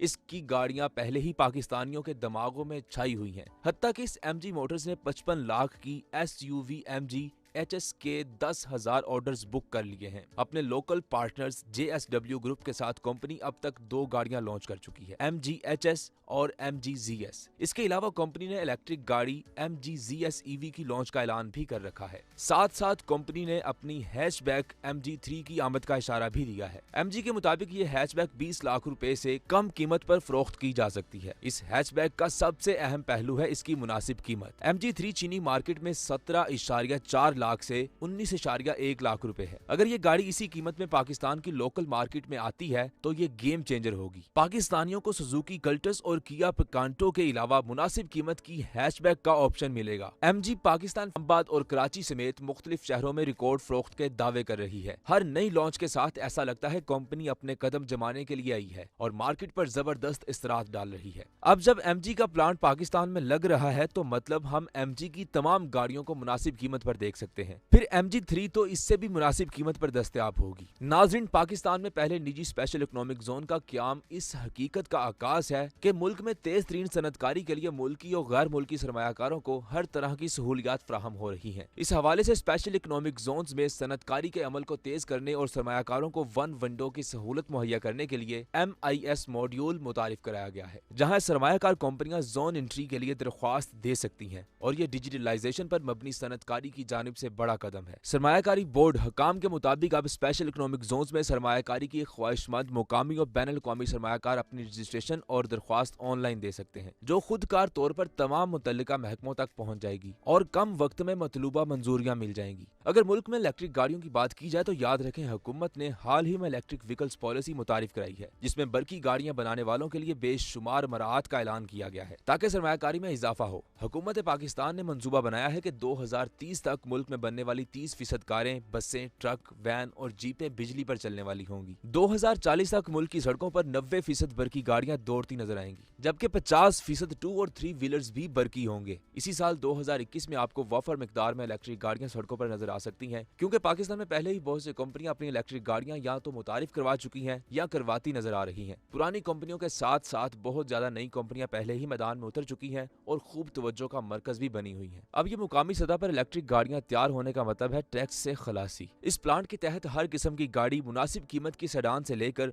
SUV तक सब कुछ बनेगा। 10 लाख से लेकर 50 लाख तक की रेंज में बेहतरीन गाड़ियां दस्तयाब होंगी। मुकामी सतह पर तैयार होने वाली गाड़ी पर सेल्स टैक्स सिर्फ 1% है। याद रखें, दरामद होने वाली इलेक्ट्रिक गाड़ियों पर भी कोई इतना खास टैक्स नहीं है। मौजूदा इलेक्ट्रिक व्हीकल पॉलिसी के मुताबिक इलेक्ट्रिक गाड़ियों की दरामद पर AST और इजाफी कस्टम ड्यूटी हटाई जाएगी। एक निजी स्पेशल इकोनॉमिक जोन का क्याम वैसे ही बेहतरीन बात है। याद रखें, पाकिस्तान में पहले ही CPEC के तहत 9 स्पेशल इकोनॉमिक जोन्स का क्याम हो चुका है और एक इकोनॉमिक जोन का मतलब होता है टैक्स से निजात और इंडस्ट्री का फरोग, जिससे मुल्क की आमदन में खूब इजाफा होता है और हजारों लोगों को रोजगार मिलता है। जैसा कि फैसलाबाद में पाकिस्तान सबसे बड़े इकोनॉमिक जोन अल्लामा इकबाल इंडस्ट्री सिटी से पाकिस्तान के 3 लाख नौजवानों को रोजगार मिल रहा है और मुल्क में अरबों की सरमायाकारी हो रही है। हुकूमत के अलावा निजी सतह पर स्पेशल इकोनॉमिक जोन का क्याम तो पाकिस्तान जैसे मुल्क को सरमायाकारी से नहला देगा। पाकिस्तान सालों से IMF के कर्जों की वजह से इंडस्ट्री को फरोग नहीं दे पा रहा। यहाँ कारोबारी तबका हमेशा से परेशान रहा है, लेकिन ये स्पेशल इकोनॉमिक जोन्स पाकिस्तानियों को इस मुश्किल से बआसानी निकाल देंगे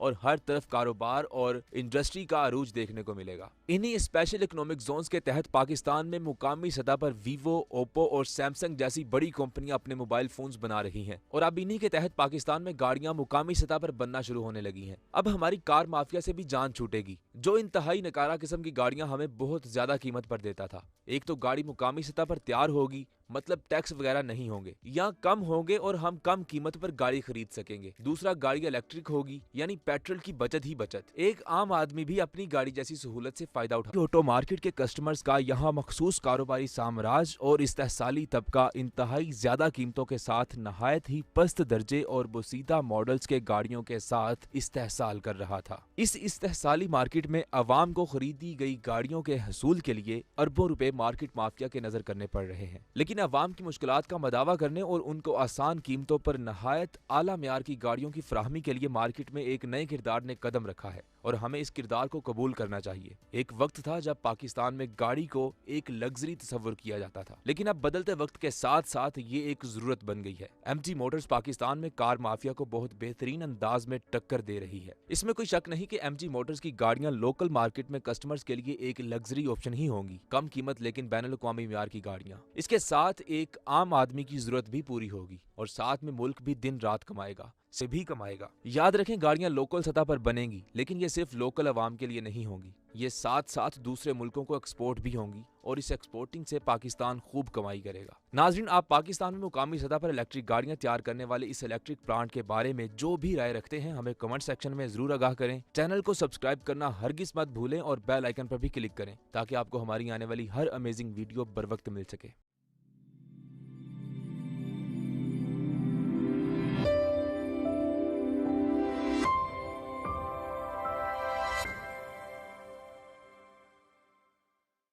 ये वीडियो सोशोन के ताउन से पेश की गई है। सोशोन पाकिस्तान का नेशनल सोशल मीडिया नेटवर्क है। अपना अकाउंट बनाने के लिए soshon.com पर जाएं या गूगल प्ले स्टोर और एप्पल ऐप स्टोर से सोशोन ऐप डाउनलोड करें और पाकिस्तान का अपना सोशल मीडिया इस्तेमाल करें।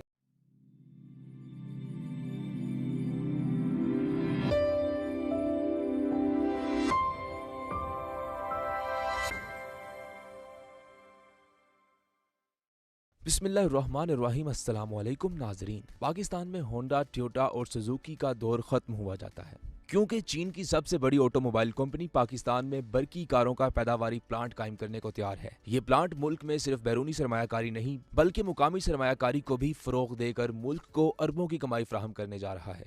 इस वीडियो में हम आपको इस प्लांट और इस प्लांट के तहत बनने वाली गाड़ियों को मुतल्लिक मुकम्मल मालूमात फराहम करने की कोशिश करेंगे। नाज़रीन, इस्लामाबाद में स्पेशल इकोनॉमिक जोन कमेटी के इजलास के दौरान सरमायाकारी बोर्ड की जानिब से MGJW automobile Pakistan private limited की बतौर जोन एंटरप्राइज तस्लीम किया गया। Company JW special economic zone Raiwind में बरकी कारों का प्लांट लगा रही है और यहाँ इसी साल मई के महीने से गाड़ियां बनना शुरू हो जाएंगी। हकाम के मुताबिक सरमायाकारी बोर्ड को MGJW automobile Pakistan private limited की जानिब से जोन एंट्री की दरख्वास्त मौसूल हुई थी, जिसकी मंजूरी दे दी गई है। चीनी कंपनी की जानिब से पाकिस्तान में बरकी कारसाजी के लिए 66 करोड़ 30 लाख रुपए तक की बराह रास्त सरमायाकारी मुतवक्के है, जबकि 63 करोड़ 70 लाख रुपए तक सरमायाकारी मुकामी तौर पर की जाएगी। यानी बैरूनी और मुकामी दोनों तरफ से सरमायाकारी चीन और पाकिस्तान मिलकर कमाएंगे। नाजरीन, MG पाकिस्तान दरअसल JWSEZ और SMIL का ज्वाइंट वेंचर है। SMIL चीनी सरकारी मलकियती Shanghai automotive industry corporation SAIC की जैली कंपनी है। शिंघाई ऑटोमेटिव का शुमार चीन की 4 सबसे बड़ी ऑटोमोबाइल कंपनियों में होता है और ये दुनिया की 7वीं बड़ी कारसाज कंपनी है। 2006 में इसी कंपनी ने बर्तानिया की मोरिस गैरेज को खरीद लिया था और अब इस ब्रांड से पूरी दुनिया में कारें बना रही है। MG UK और MG इंडिया भी शिंघाई ऑटोमेटिव इंडस्ट्री कारपोरेशन की जैली कंपनियां हैं। मैं आपको बताता चलूं कि MG मोटर्स की पहले ही पाकिस्तान में आमद हो चुकी है। इसकी गाड़ियां पहले ही पाकिस्तानियों के दिमागों में छाई हुई हैं। हत्ता कि इस MG मोटर्स ने 55 लाख की SUV MG HS के 10,000 ऑर्डर्स बुक कर लिए हैं। अपने लोकल पार्टनर्स JSW ग्रुप के साथ कंपनी अब तक 2 गाड़ियां लॉन्च कर चुकी है, MG HS और MG-ZS। इसके अलावा कंपनी ने इलेक्ट्रिक गाड़ी MG-ZS EV की लॉन्च का ऐलान भी कर रखा है। साथ साथ कंपनी ने अपनी हैचबैक MG3 की आमद का इशारा भी दिया है। MG के मुताबिक ये हैचबैक 20 लाख रुपए से कम कीमत पर फरोख्त की जा सकती है। इस हैचबैक का सबसे अहम पहलू है इसकी मुनासिब कीमत। MG3 चीनी मार्केट में 17.4 लाख से 19.1 लाख रुपए है। अगर ये गाड़ी इसी कीमत में पाकिस्तान की लोकल मार्केट में आती है तो ये गेम चेंजर होगी। पाकिस्तानियों को सुजुकी कल्टस और किया पिकांटो के अलावा मुनासिब कीमत की हैचबैक का ऑप्शन मिलेगा। MG पाकिस्तान फैसलाबाद, इस्लामाबाद और कराची समेत मुख्तलिफ शहरों में रिकॉर्ड फरोख्त के दावे कर रही है। हर नई लॉन्च के साथ ऐसा लगता है कंपनी अपने कदम जमाने के लिए आई है और मार्केट पर जबरदस्त इसरात डाल रही है। अब जब MG का प्लांट पाकिस्तान में लग रहा है तो मतलब हम MG की तमाम गाड़ियों को मुनासिब कीमत पर देख सकते हैं। फिर MG3 तो इससे भी मुनासिब कीमत पर दस्तयाब होगी। नाज़रीन, पाकिस्तान में पहले निजी स्पेशल इकोनॉमिक जोन का क़याम इस हकीकत का आगाज है कि मुल्क में तेज तरीन सनतकारी के लिए मुल्की और गैर मुल्की सरमायाकारों को हर तरह की सहूलियात फराहम हो रही हैं। इस हवाले से स्पेशल इकोनॉमिक जोन्स में सनतकारी के अमल को तेज करने और सरमायाकारों को वन विंडो की सहूलत मुहैया करने के लिए MIS मॉड्यूल मुतारिफ कराया गया है, जहां सरमायाकार कंपनियां जोन एंट्री के लिए दरख्वास्त दे सकती हैं और ये डिजिटलाइजेशन पर मबनी सनतकारी की जानिब से बड़ा कदम है। सरमायाकारी बोर्ड हकाम के मुताबिक अब स्पेशल इकोनॉमिक जोन्स में सरमायाकारी की ख्वाहिशमंद मुकामी और बैनुल अक़वामी सरमायाकार अपनी रजिस्ट्रेशन और दरख्वास्त ऑनलाइन दे सकते हैं, जो खुदकार तौर पर तमाम मुतल्लिका महकमों तक पहुँच जाएगी और कम वक्त में मतलूबा मंजूरियां मिल जाएंगी। अगर मुल्क में इलेक्ट्रिक गाड़ियों की बात की जाए तो याद रखें, हुकूमत ने हाल ही में इलेक्ट्रिक व्हीकल्स पॉलिसी मुतारिफ कराई है, जिसमें बरकी गाड़ियां बनाने वालों के लिए बेशुमार मराहत का ऐलान किया गया है ताकि सरमायाकारी में इजाफा हो। हुकूमत पाकिस्तान ने मंसूबा बनाया है कि 2030 तक मुल्क में बनने वाली 30% कारें, बसें, ट्रक, वैन और जीपें बिजली पर चलने वाली होंगी। 2040 तक मुल्क की सड़कों पर 90% बरकी गाड़ियां दौड़ती नजर आएंगी, जबकि 50% 2 और 3 व्हीलर्स भी बरकी होंगे। इसी साल 2021 में आपको वफर मिकदार में इलेक्ट्रिक गाड़ियां सड़कों पर नजर आ सकती हैं, क्योंकि पाकिस्तान में पहले ही बहुत सी कंपनियां अपनी इलेक्ट्रिक गाड़ियां या तो मुतारिफ करवा चुकी हैं या करवाती नजर आ रही हैं। पुरानी कंपनियों के साथ साथ बहुत ज्यादा नई कंपनियां पहले ही मैदान में उतर चुकी हैं और खूब तवज्जो का मरकज भी बनी हुई हैं। अब ये मुकामी सतह पर इलेक्ट्रिक गाड़ियां तैयार होने का मतलब है टैक्स से खलासी। इस प्लांट के तहत हर किस्म की गाड़ी मुनासिब कीमत की सेडान से लेकर SUV तक सब कुछ बनेगा। 10 लाख से लेकर 50 लाख तक की रेंज में बेहतरीन गाड़ियां दस्तयाब होंगी। मुकामी सतह पर तैयार होने वाली गाड़ी पर सेल्स टैक्स सिर्फ 1% है। याद रखें, दरामद होने वाली इलेक्ट्रिक गाड़ियों पर भी कोई इतना खास टैक्स नहीं है। मौजूदा इलेक्ट्रिक व्हीकल पॉलिसी के मुताबिक इलेक्ट्रिक गाड़ियों की दरामद पर AST और इजाफी कस्टम ड्यूटी हटाई जाएगी। एक निजी स्पेशल इकोनॉमिक जोन का क्याम वैसे ही बेहतरीन बात है। याद रखें, पाकिस्तान में पहले ही CPEC के तहत 9 स्पेशल इकोनॉमिक जोन्स का क्याम हो चुका है और एक इकोनॉमिक जोन का मतलब होता है टैक्स से निजात और इंडस्ट्री का फरोग, जिससे मुल्क की आमदन में खूब इजाफा होता है और हजारों लोगों को रोजगार मिलता है। जैसा कि फैसलाबाद में पाकिस्तान सबसे बड़े इकोनॉमिक जोन अल्लामा इकबाल इंडस्ट्री सिटी से पाकिस्तान के 3 लाख नौजवानों को रोजगार मिल रहा है और मुल्क में अरबों की सरमायाकारी हो रही है। हुकूमत के अलावा निजी सतह पर स्पेशल इकोनॉमिक जोन का क्याम तो पाकिस्तान जैसे मुल्क को सरमायाकारी से नहला देगा। पाकिस्तान सालों से IMF के कर्जों की वजह से इंडस्ट्री को फरोग नहीं दे पा रहा। यहाँ कारोबारी तबका हमेशा से परेशान रहा है, लेकिन ये स्पेशल इकोनॉमिक जोन्स पाकिस्तानियों को इस मुश्किल से बाआसानी निकाल देंगे और हर तरफ कारोबार और इंडस्ट्री का अरूज देखने को मिलेगा। इन्हीं स्पेशल इकोनॉमिक जोन्स के तहत पाकिस्तान में मुकामी सतह पर वीवो, ओप्पो और सैमसंग जैसी बड़ी कंपनियां अपने मोबाइल फोन्स बना रही हैं और अब इन्हीं के तहत पाकिस्तान में गाड़ियां मुकामी सतह पर बनना शुरू होने लगी हैं। अब हमारी कार माफिया से भी जान छूटेगी, जो इंतहाई नकारा किस्म की गाड़ियां हमें बहुत ज्यादा कीमत पर देता था। एक तो गाड़ी मुकामी सतह पर तैयार होगी, मतलब टैक्स वगैरह नहीं होंगे या कम होंगे और हम कम कीमत पर गाड़ी खरीद सकेंगे। दूसरा, गाड़ी इलेक्ट्रिक होगी, यानी पेट्रोल की बचत ही बचत। एक आम आदमी भी अपनी गाड़ी जैसी सहूलत से फायदा उठा सकेगा। एक अरसे तक पाकिस्तान की ऑटो मार्केट के कस्टमर्स का यहाँ मखसूस कारोबारी साम्राज्य और इस्तेहसाली तबका इंतहाई ज्यादा कीमतों के साथ नहायत ही पस्त दर्जे और बुसीदा मॉडल्स के गाड़ियों के साथ इस्तेहसाल कर रहा था। इस इस्तेहसाली मार्केट में अवाम को खरीदी गई गाड़ियों के हसूल के लिए अरबों रुपए मार्केट माफिया के नजर करने पड़ रहे हैं, लेकिन अवाम की मुश्किलात का मदावा करने और उनको आसान कीमतों पर नहायत आला म्यार की गाड़ियों की फराहमी के लिए मार्केट में एक नए किरदार ने कदम रखा है और हमें इस किरदार को कबूल करना चाहिए। एक वक्त था जब पाकिस्तान में गाड़ी को एक लग्जरी तस्वुर किया जाता था, लेकिन अब बदलते वक्त के साथ साथ ये एक जरूरत बन गई है। एमजी मोटर्स पाकिस्तान में कार माफिया को बहुत बेहतरीन अंदाज में टक्कर दे रही है। इसमें कोई शक नहीं कि एमजी मोटर्स की गाड़ियां लोकल मार्केट में कस्टमर्स के लिए एक लग्जरी ऑप्शन ही होंगी। कम कीमत लेकिन बैनुल-अक़वामी मियार की गाड़ियां। इसके साथ एक आम आदमी की जरूरत भी पूरी होगी और साथ में मुल्क भी दिन रात कमाएगा। सिर्फ अवाम से नहीं बल्कि एक्सपोर्ट से भी कमाएगा। याद रखें, गाड़ियां लोकल सतह पर बनेंगी, लेकिन ये सिर्फ लोकल अवाम के लिए नहीं होंगी। ये साथ साथ दूसरे मुल्कों को एक्सपोर्ट भी होंगी और इस एक्सपोर्टिंग से पाकिस्तान खूब कमाई करेगा। नाजरीन, आप पाकिस्तान में मुकामी सतह पर इलेक्ट्रिक गाड़ियां तैयार करने वाले इस इलेक्ट्रिक प्लांट के बारे में जो भी राय रखते हैं हमें कमेंट सेक्शन में जरूर आगाह करें। चैनल को सब्सक्राइब करना हरगिज मत भूलें और बेल आइकन पर भी क्लिक करें ताकि आपको हमारी आने वाली हर अमेजिंग वीडियो बर वक्त मिल सके।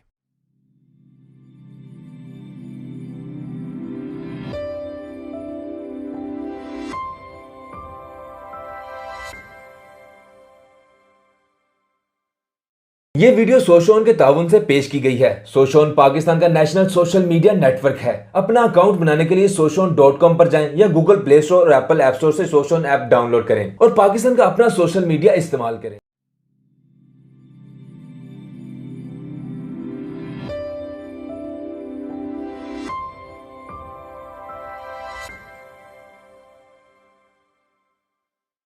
बिस्मिल्लाहिर्रहमानिर्रहीम। अस्सलाम वालेकुम नाजरीन। पाकिस्तान में होंडा, टोयोटा और सुजुकी का दौर खत्म हुआ जाता है क्योंकि चीन की सबसे बड़ी ऑटोमोबाइल कंपनी पाकिस्तान में बरकी कारों का पैदावारी प्लांट कायम करने को तैयार है। ये प्लांट मुल्क में सिर्फ बैरूनी सरमायाकारी नहीं बल्कि मुकामी सरमायाकारी को भी फरोग देकर मुल्क को अरबों की कमाई फराहम करने जा रहा है। इस वीडियो में हम आपको इस प्लांट और इस प्लांट के तहत बनने वाली गाड़ियों को मुतल्लिक मुकम्मल मालूमात फराहम करने की कोशिश करेंगे। नाज़रीन, इस्लामाबाद में स्पेशल इकोनॉमिक जोन कमेटी के इजलास के दौरान सरमायाकारी बोर्ड की जानिब से MGJW automobile Pakistan private limited की बतौर जोन एंटरप्राइज तस्लीम किया गया। Company JW special economic zone Raiwind में बरकी कारों का प्लांट लगा रही है और यहाँ इसी साल मई के महीने से गाड़ियाँ बनना शुरू हो जाएंगी। हकाम के मुताबिक सरमायाकारी बोर्ड को MGJW automobile Pakistan private limited की जानिब से जोन एंट्री की बरकी कारसाजी के लिए 66 करोड़ 30 लाख रुपए तक की बराह रास्त सरमायाकारी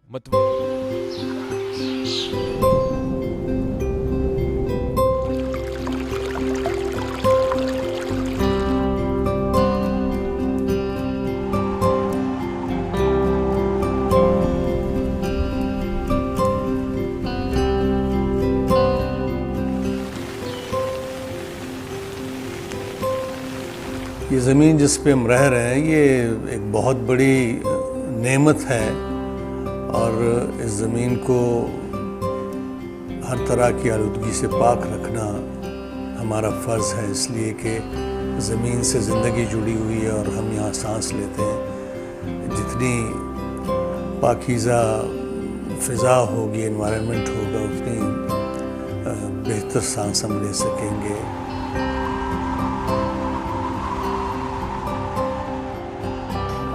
ये ऑक्सीजन आपको जो मिलती है, ये ऑक्सीजन असल में इसका जो मंबा है वो ये सारी इन्वायरमेंट है, माहौलियात है। तो उसके लिए हम अगर काम नहीं करेंगे तो इसका मतलब ये कि हम अपने हाथों से अपनी जो ज़िंदगी है उसको ख़त्म कर रहे हैं। और मैं अपनी ज़िंदगी में बहुत सारी चीज़ों का हम ख्याल रखते हैं कि हम जलाएं नहीं कोई चीज़ ऐसी, हम जैसे कूड़ा करकट को लोग आग लगा देते हैं, उससे इन्वायरमेंट को नुकसान पहुँचता है।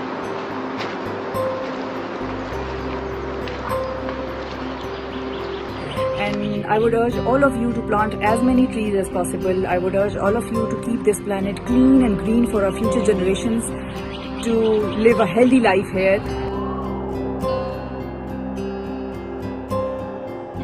मेरी आप तमाम पाकिस्तानी से अपील है कि अपने हिस्से का एक पौधा लगाइए और पाकिस्तान से मोहब्बत का सबूत दीजिए और आने वाली नस्लों के लिए एक सेफ पाकिस्तान बनाइए।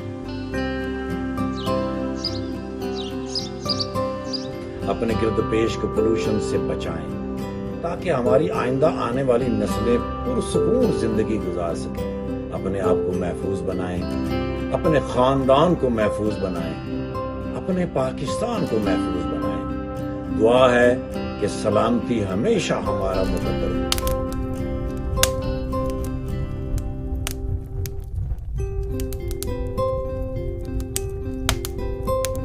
लोग साहब इस्तेमाल हैं जिनके पास गाड़ियां हैं, प्लीज मेंटेनेंस का ख्याल रखिए क्योंकि कार्बन एमिशन जितना कम होगा हमारा माहौल, हमारी आलूदगी कम होगी। ज़मीन का एहसान है हम पे, कोशिश ज़रूर करें उसका ख्याल रखने। ये अगर आप ख्याल रखेंगे ये तो पहले ही खूबसूरत है, मज़ीद खूबसूरत है।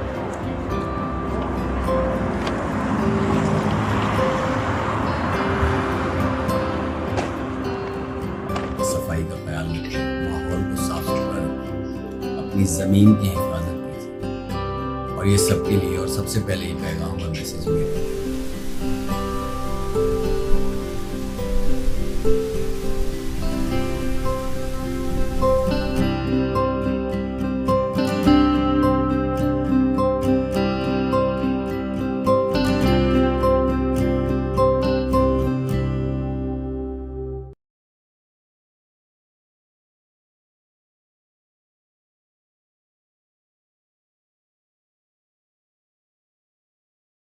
Just deltas, and it's an amazing place.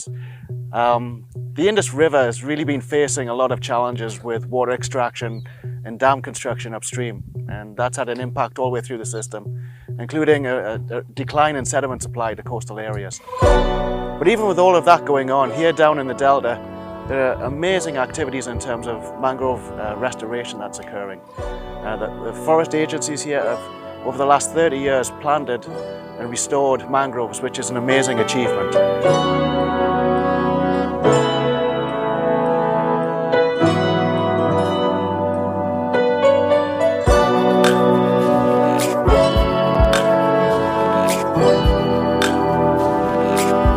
Mangroves such as these, which are only very young mangroves here behind, but once they're planted, they take CO2 out of the atmosphere, goes into the plants, and then it goes into the soils down below, where it's stored and removed from the atmosphere. So it's very heartening, really, to come to a place where there's actually successful mangrove restoration taking place. And with every hectare and with every plant that's replanted here, we're doing something beneficial in terms of removing CO2 from the atmosphere.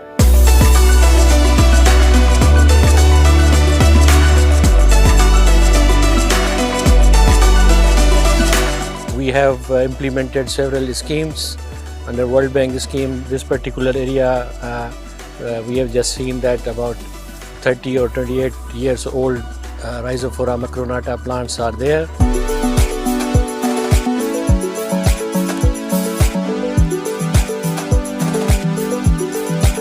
Which is indication that this species not only can survive but can regenerate as well, and it has been seen by the audience. Most of the area that falls in the project is being not only rehabilitated but it's improved, and communities are being addressed for their livelihood, and all these issues are being taken on board.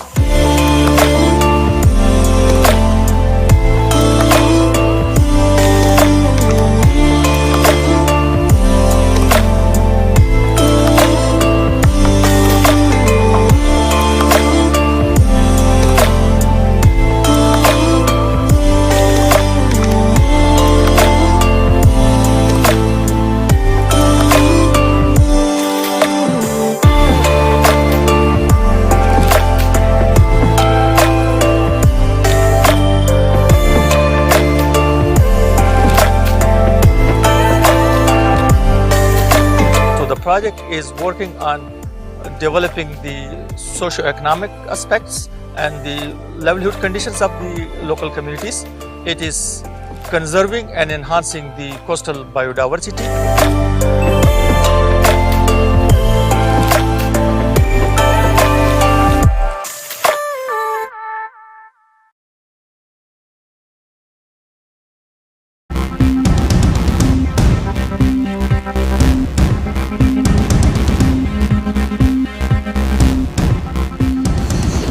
बिस्मिल्लाहिर्रहमानिर्रहीम। मैं हूं आपकी host Sadia Satti, और आज के SDTV bulletin में मैं आपके साथ लेके आई हूं डिफरेंट स्टोरीज, जिसमें हम आज बात करेंगे मुल्क में होने वाली मौसमियाती तब्दीलियों के बारे में,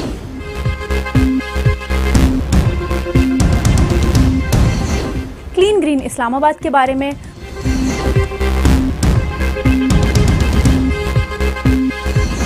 और हमारा फोकस होगा ग्रीन एनर्जी कॉकस पर।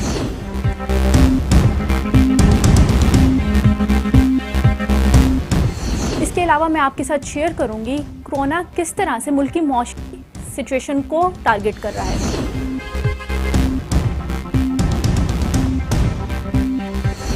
मौसमियाती तब्दीलियों के बायस किस तरह माहौल को साफ बनाया जा सकता है, इस सिलसिले में आइए देखते हैं इकोसिस्टम रेस्टोरेशन पे SDTV की एक रिपोर्ट।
मौसमियाती तब्दीलियों को मद्देनजर रखते हुए हम इस्लामाबाद को कैसे क्लीन, ग्रीन और साफ बना सकते हैं, इस बारे में आइए हम आपके साथ शेयर करते हैं एक report.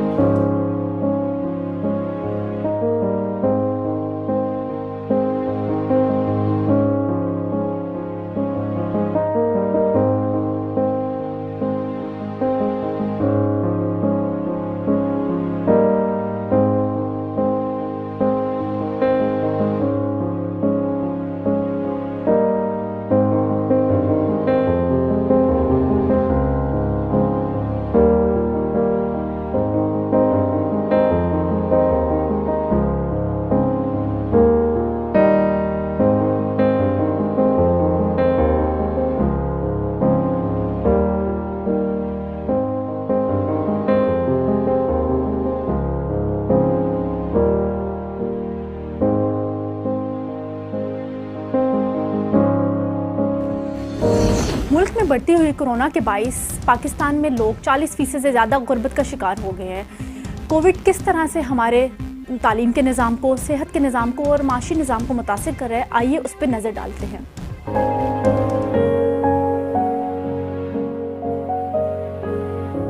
Similarly, about 40% more people have gone down the poverty line, below poverty line. And the government is not in a position financially to provide them financial aid or assistance. Many people are losing their jobs. So therefore, in our country, in Pakistan, industry is affected, agriculture is affected, because then growth will be affected if people cannot really afford to. Because with this, the inflation has come up. There is unemployment, more unemployment.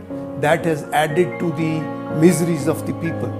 And when people are not healthy, they are not financially well off, then they cannot really be the part of the engine of the growth. And that is a big loss.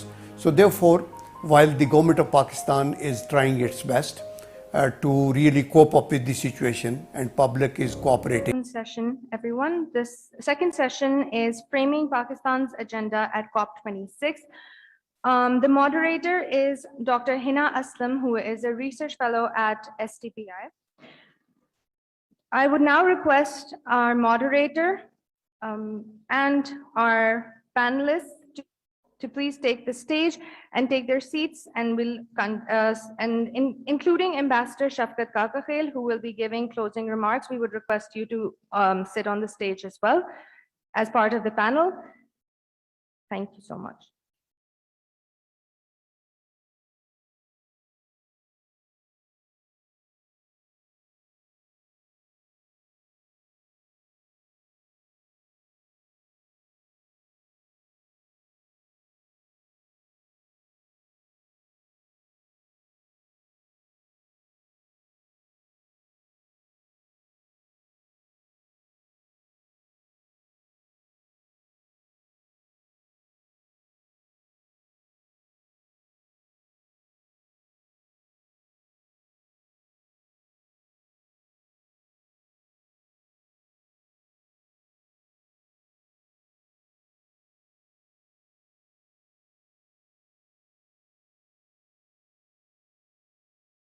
Good afternoon, everyone. Thank you for the introduction. So I'll be moderating this session on framing Pakistan's agenda at COP26. To begin with, we have a keynote speech from Malik Amin Aslam, Special Assistant to the Prime Minister on Climate Change, currently serving as Prime Minister's Special Assistant, as well as honorarily serving as the elected Global Vice President of IUCN. He has previously chaired the flagship Green Growth Initiative for the KPK in Pakistan that also included the mass afforestation billion tree tsunami project. We shall be able to have his video to be played because he's out. So I would like to request the IT team to kindly. Thank you. Bismillahirrahmanirrahim.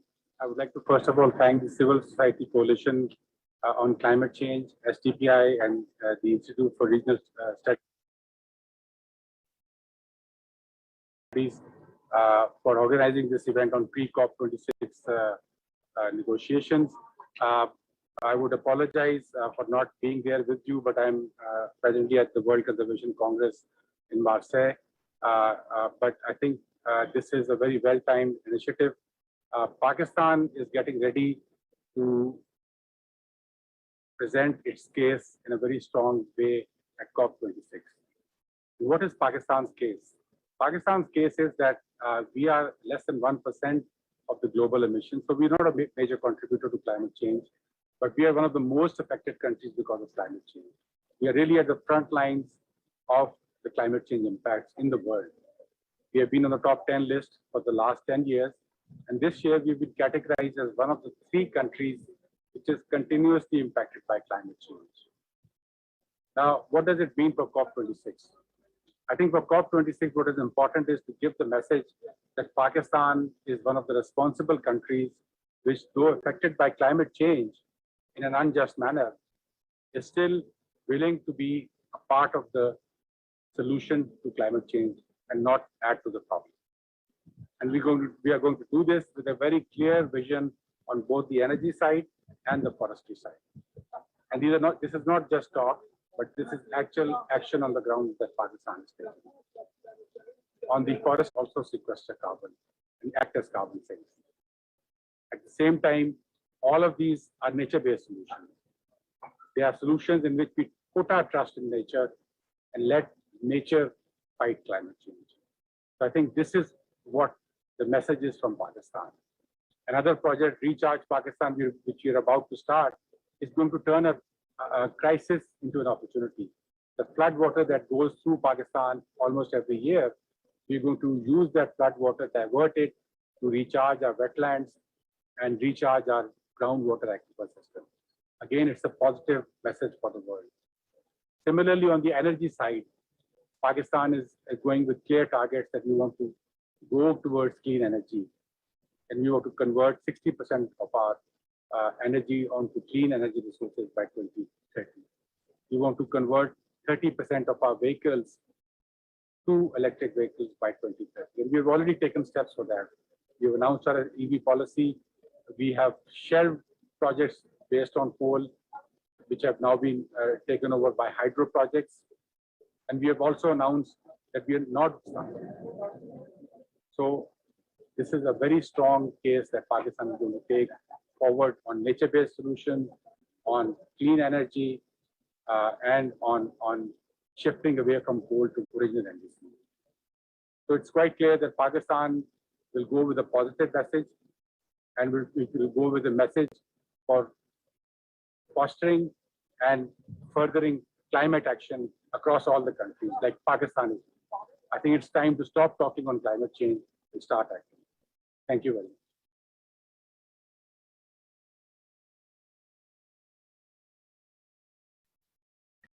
much. Thank you so much.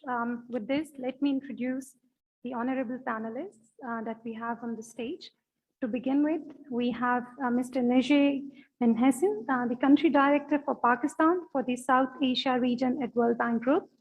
Prior to this, he was the Equitable Growth Finance and Institutions EFI Regional Director for Middle East and North Africa region, and has also worked as a practice manager in trade and competitiveness global practice of World Bank Group.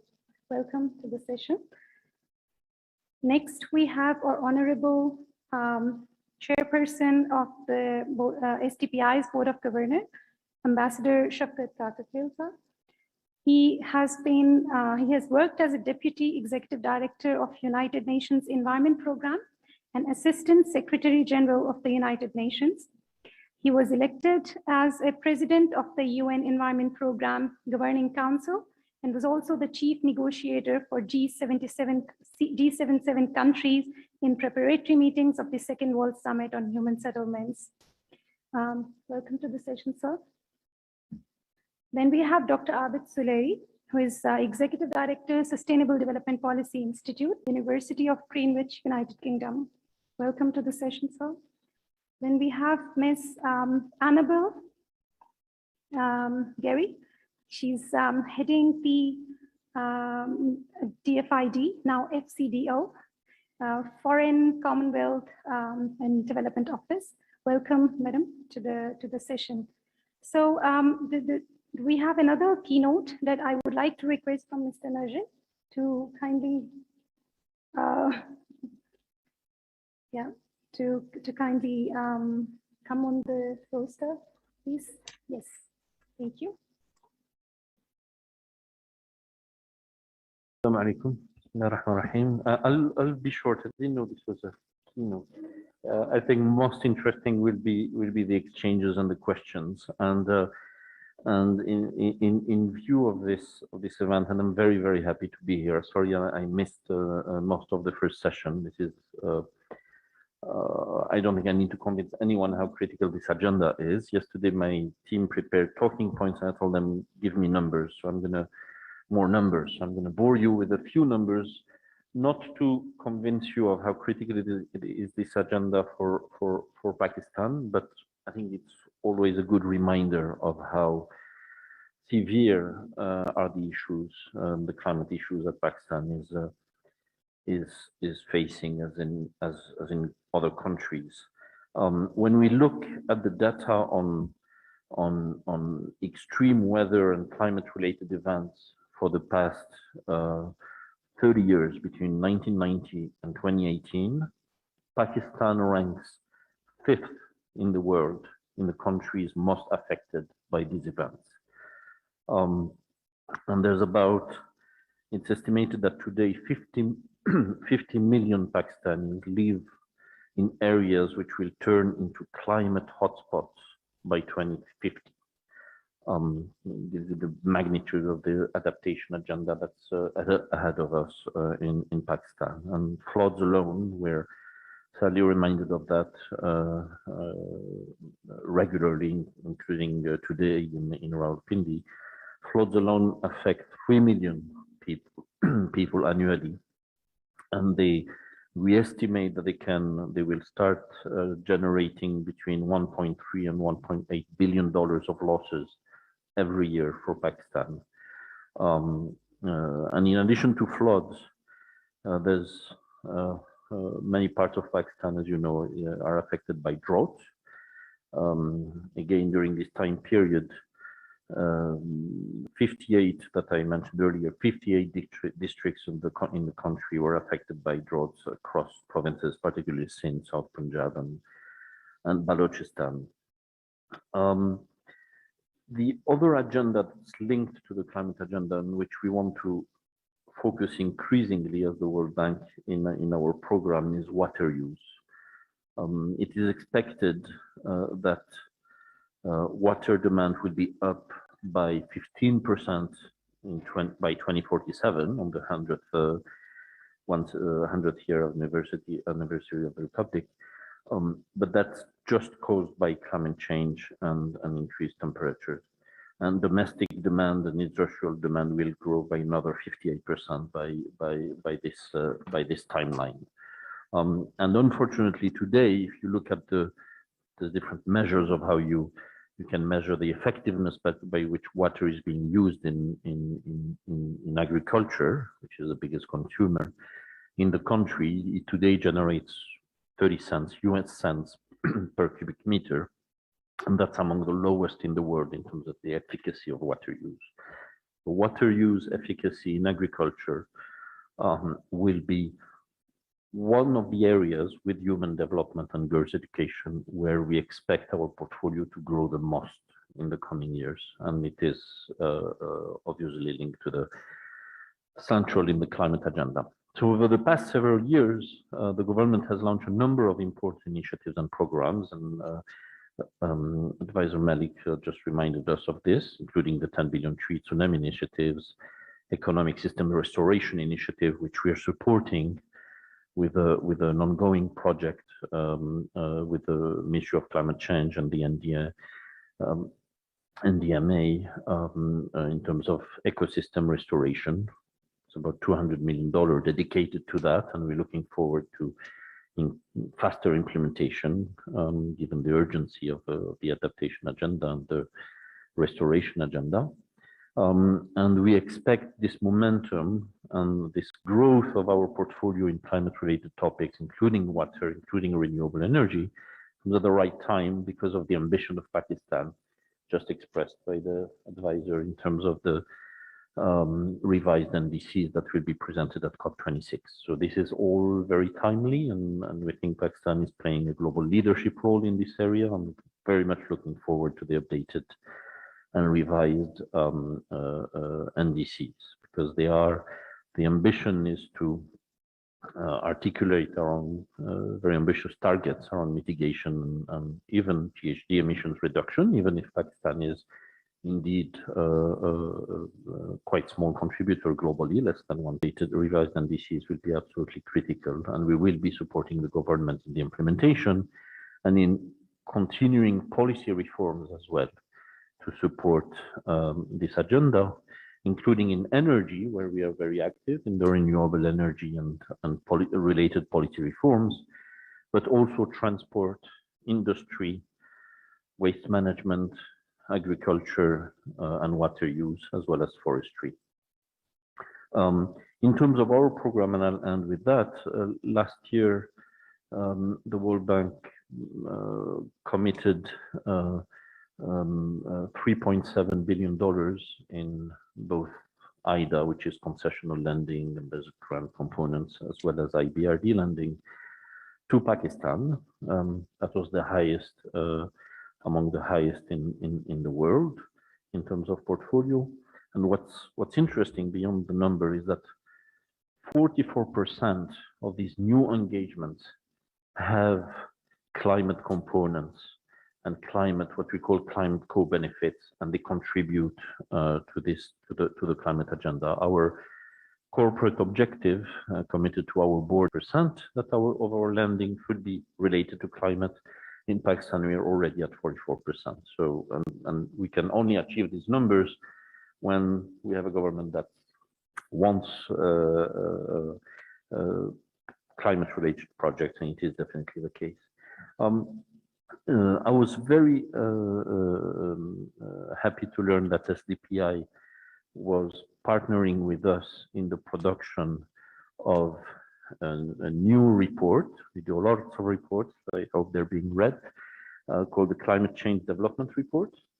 Pakistan is among, I think, 8 or 9 countries globally which will benefit from this new work. But we don't want to have a report that we write. We would like partners like SDPI to be fully involved in it. So you can, Pakistan can count on the continued World Bank support, but most importantly, I'd like to hear from other panelists, and looking forward to the open discussion and Q&A. I think it's more important than a speech. Thank you very much. Looking forward to the discussion.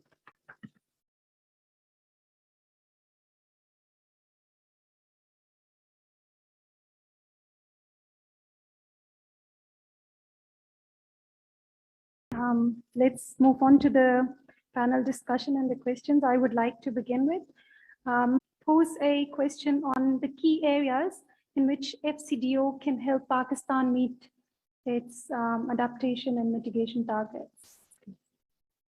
Yes, We have started a panel discussion, so we're just Okay, taking so yeah. no opening remarks. Thank you. Okay. So yeah, I think for us as the UK, obviously the upcoming COP has been really fantastic as an impetus for us to, if we're going to host, we have to show that we are stepping up ourselves. And you heard earlier about some of the domestic commitments that the UK has made. And for us here in Pakistan, it really put into sharp focus that while we've done very well on some aspects of the development agenda, this is one which has been lagging. So we're definitely capitalizing on the opportunity of the interest in climate, the greater ability to do work on climate because of the availability of climate financing and the total investment of that. So looking at what that specifically means, one of the areas which we've already agreed with the government is starting to work on is water governance, in fact, and we'll be doing that about the risk to the country based on melt and the criticality of water really to lives and livelihoods, that water use at the moment is extremely inequitable, inefficient. Much water is wasted, and so that's a very important area. Another one is really trying to work with the authorities here to get out of a constant cycle of reacting to humanitarian crises, the chronic crises that are suffered by those who are at the most vulnerable end of society here, and to be much more serious about building resilience. We've done some of that, but we're definitely looking forward to redoubling efforts on that. And then I think another area to mention that's really important is collaboration with private sector. It was mentioned before in the previous, but a challenge as big as this is not going to be met by state funding. It just isn't. And one of the things that we're doing at the moment, taking advantage of COP again, is this Race to Zero initiative, where we're partnering with some of the biggest companies, and the High Commissioner referred to it in his remarks. But it's actually, if people are not aware, some of your companies I know moving entirely to solar, and they see this not only as an opportunity to export more easily to the Western and international markets who are looking for that, but also the fantastic opportunity to create pride in the job, in the environment, in the community. So that's an area which we're keen to support, encourage, pull more of in terms of commitments ahead of COP. Thank you so much. Moving on, I would like to request Mr. Shafkat Kakfil, if you could tell us about what could be the critical environmental issues that must be addressed for this COP26. Yeah.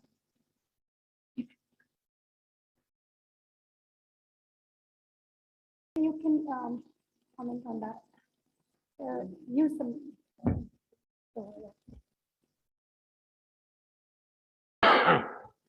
Well, I'd like to, at the outset, commend and thank SDPI, Civil Society Coalition, where the government will respond to the verdict of the scientific community on the seriousness of climate change.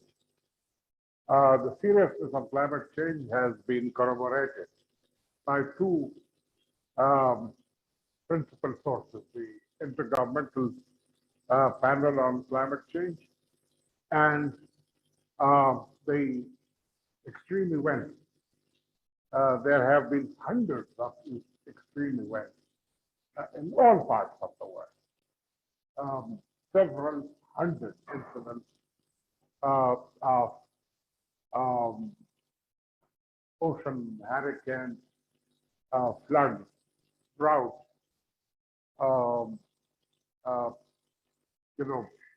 forest fires, flash floods in Karachi and elsewhere, and they have caused massive destruction. The scientific evidence was, in fact, it's in my presentation also, in just last month, in August. The IPCC said, look, we have, since the 1800s, emitted 2.4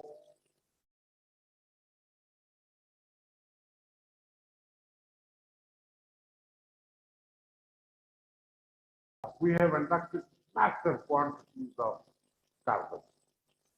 And we are left with a very small quantity before we run out of the budget. And this drastic cuts are made, we are headed for a temperature increase of at least 1.5 degrees Celsius by 2050 and 2 degrees Celsius. Now, any warming beyond 2 C Celsius will make life impossible for humans and others. So, as I said, how do governments respond? In Glasgow, negotiators and leaders will have to discuss a new generation of commitments by countries. And they will have to see whether these commitments are adequate, and if they are not, how to scale them up. So the most important issue today facing humankind is to prevent the further exacerbation of climate change, for which the solution mainly lies in changing our lifestyle, reducing our emissions, and replacing them by renewable energy, stopping deforestation and degradation, and have a nature-based approach to life. Thank you so much, Shafqat Saab. I've also been told we are joined by Director General, Ministry of Climate Change, Mr. Irfan Tariq. He has joined us virtually. Not yet? Sure. So I would like to move on to Dr. Abid Suleri. As Dr. Abid, you sit in a Prime Minister Economic Advisory Council, and you're also a member of Board of Directors of Natural Disasters Risk Management Relief Fund. Being part of these different policy-making forums, can you shed some light on government's preparedness to cope against climate change? Well, thank you. Even as a spectator, external spectator and representative of civil society in these policy-making forums, I can see the seriousness in this government towards coping the negative impacts of climate change and being better prepared, at least for COP-26. Being one of the regular participants of different COPs, when I look at the level of preparedness at the ministry this time, I feel that they are technically more equipped. Similarly, Prime Minister, more than once, almost in all policy-making forums, he keeps on talking about his pledge towards renewable energy. He keeps on talking about afforestation and, of course, puts the relevant ministries and departments to task. Looking at National Disaster Risk Management Fund, again, like NCOC, which I can give the analogy that how effective the NCOC had been to contain the negative impacts of COVID in this country, being a centralized one-window forum. Similarly, this NDRMF, this is a one-window fund for disaster preparedness, for disaster adaptation, for disaster mitigation. And again, thanks to World Bank and Asian Development Bank for coming forward and providing some endowments for the fund. So in nutshell, I would say that now the policies, they are more integrated towards combating the negative impacts of climate change. It's still not there where we should have been, but it's comparatively better than where we were. And I'll also share with the audience that the chairman of Senate, he has already approved in principle the idea of establishing a renewable energy caucus in the parliament. We had been working on it, trying to have a cross-political spectrum, a caucus where all the parliamentarians, they could work on green and clean energy. And this issue was highlighted in the first panel as well, the coal-based energy projects in Pakistan and how they can negatively affect. So there would be, for the first time, and of course, the relevant authorities, they would announce it, but I can tell you that in principle, the chairman sanity has agreed to establish this green and clean energy caucus in the parliament. So from these indicators, I would say that this government is quite committed towards handling climate change issues. Thank you so much, Dr. Abid. And I think with this, I could link it up to the role of World Bank development policy financing in creating the opportunities for for a green and inclusive economic development, such as clean energy transition, phasing down coal, upscaling renewables, and what steps to make a climate smart policy a lending rule. So over to you, Mr. Najib. Thank you. Thank you very much. So I already mentioned that between more than 40%, 44% of our new lending has gone into climate-related activities. In terms of your question on the policy lending, just so that everyone has the same information, these are budget support operations where we support directly the budget of the federal government in support of certain reforms in certain areas. And we have had a loan approved, a budget support loan approved in the energy sector in end of June, which is very much at the heart of supporting reforms to enable the energy transition towards cleaner energy and the target of reaching 60% at least of clean energy in the energy mix. So part of the policy reforms that we support involve increased efficiency of the energy sector in terms of transmission, distribution, reducing the cost of energy.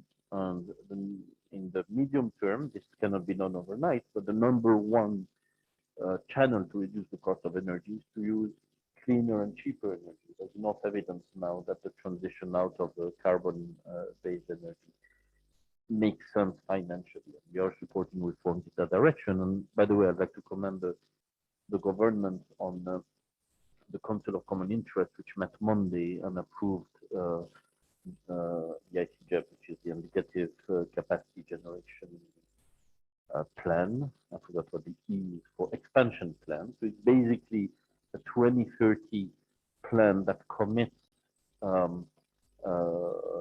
the government and the provinces into adopting cheapest mode of energy, the cleanest, and to also have open bidding for most projects, and that's a big step. In the previous session, there was a discussion in the Q&A on the provincial role versus federal, and having the Council of Common Interest, which is the highest constitutional body, agree between federal and provinces on the plan going forward is absolutely critical on renewable energy, and we've been supporting this. So our policy operation on energy, to summarize, very focused on the renewable energy. There's also the National Electricity Plan. All of this is part of the institutional and legal construct and that implements the commitments of the government.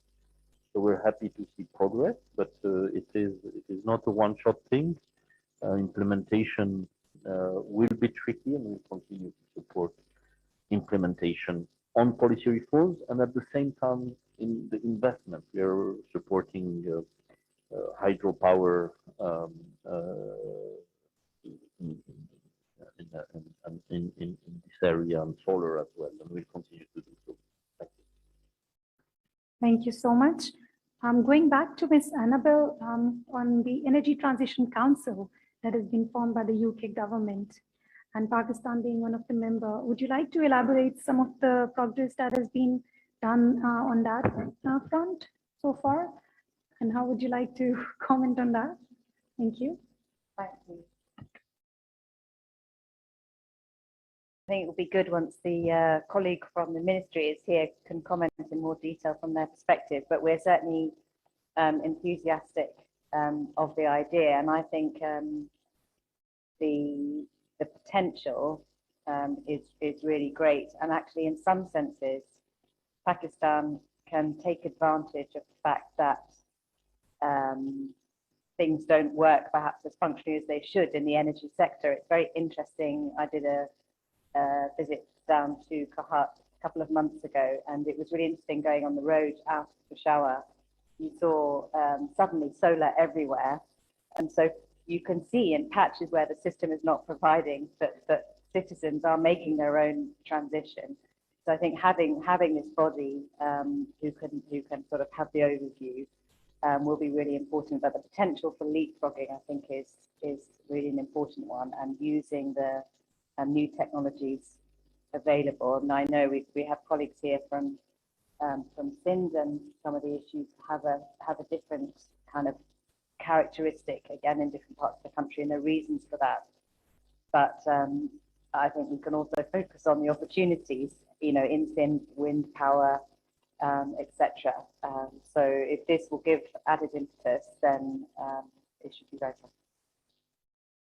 Thank you so much, certainly. And we have also had a chance to read the VRE report of the World Bank Group that has exactly identified the potential of solar and wind in Pakistan and how it could save up around 5 billion for Pakistan in upcoming years.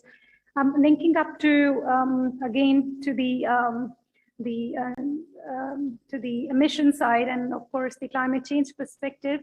If I could ask Dr. Abid, we know that the renewable has a lot of potential, but what has been the major challenges so far in achieving the real implementation of these sources, and how the country is still investing in the coal power plants and using well, I think the real challenge is renegotiating some of those agreements. We know that either government-owned funded projects or some of the projects which were funded by some multilaterals, so IPPs, they have the guarantees from the government. Those can be, if one terminate them unilaterally, those can be challenged in the international courts of arbitration. So government of Pakistan is trying to negotiate with IPPs while it's negotiating the dollar indexing, the price in dollars, and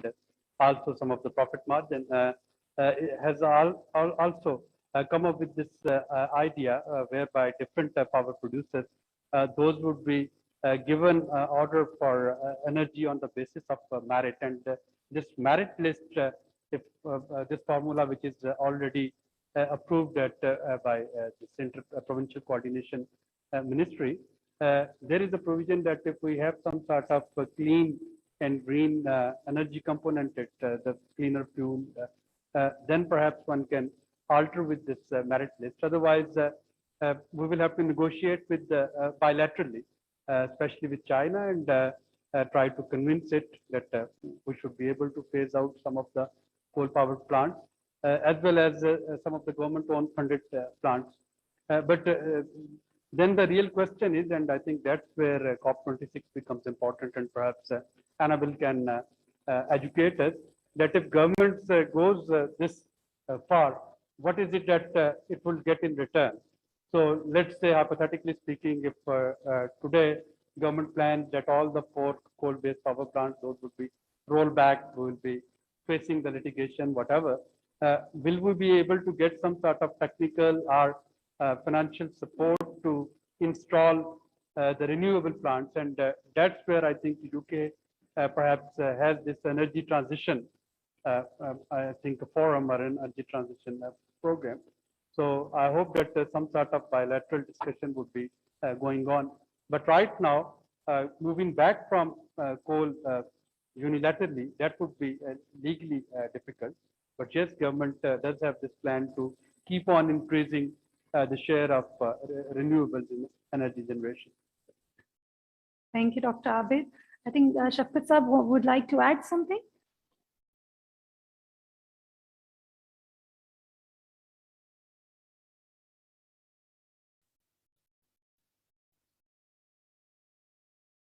The subject of energy is at the heart of climate change because it's the greenhouse gas emissions based on fossil fuels that created the problem of climate. And so the answer to climate change lies in substituting dirty energy, fossil fuel-based energy by clean energy, wind, solar, geothermal, biomass, and others. Now, the Pakistani energy landscape has both negative and positive aspects. The most unfortunate and negative aspect is the introduction of coal-based power.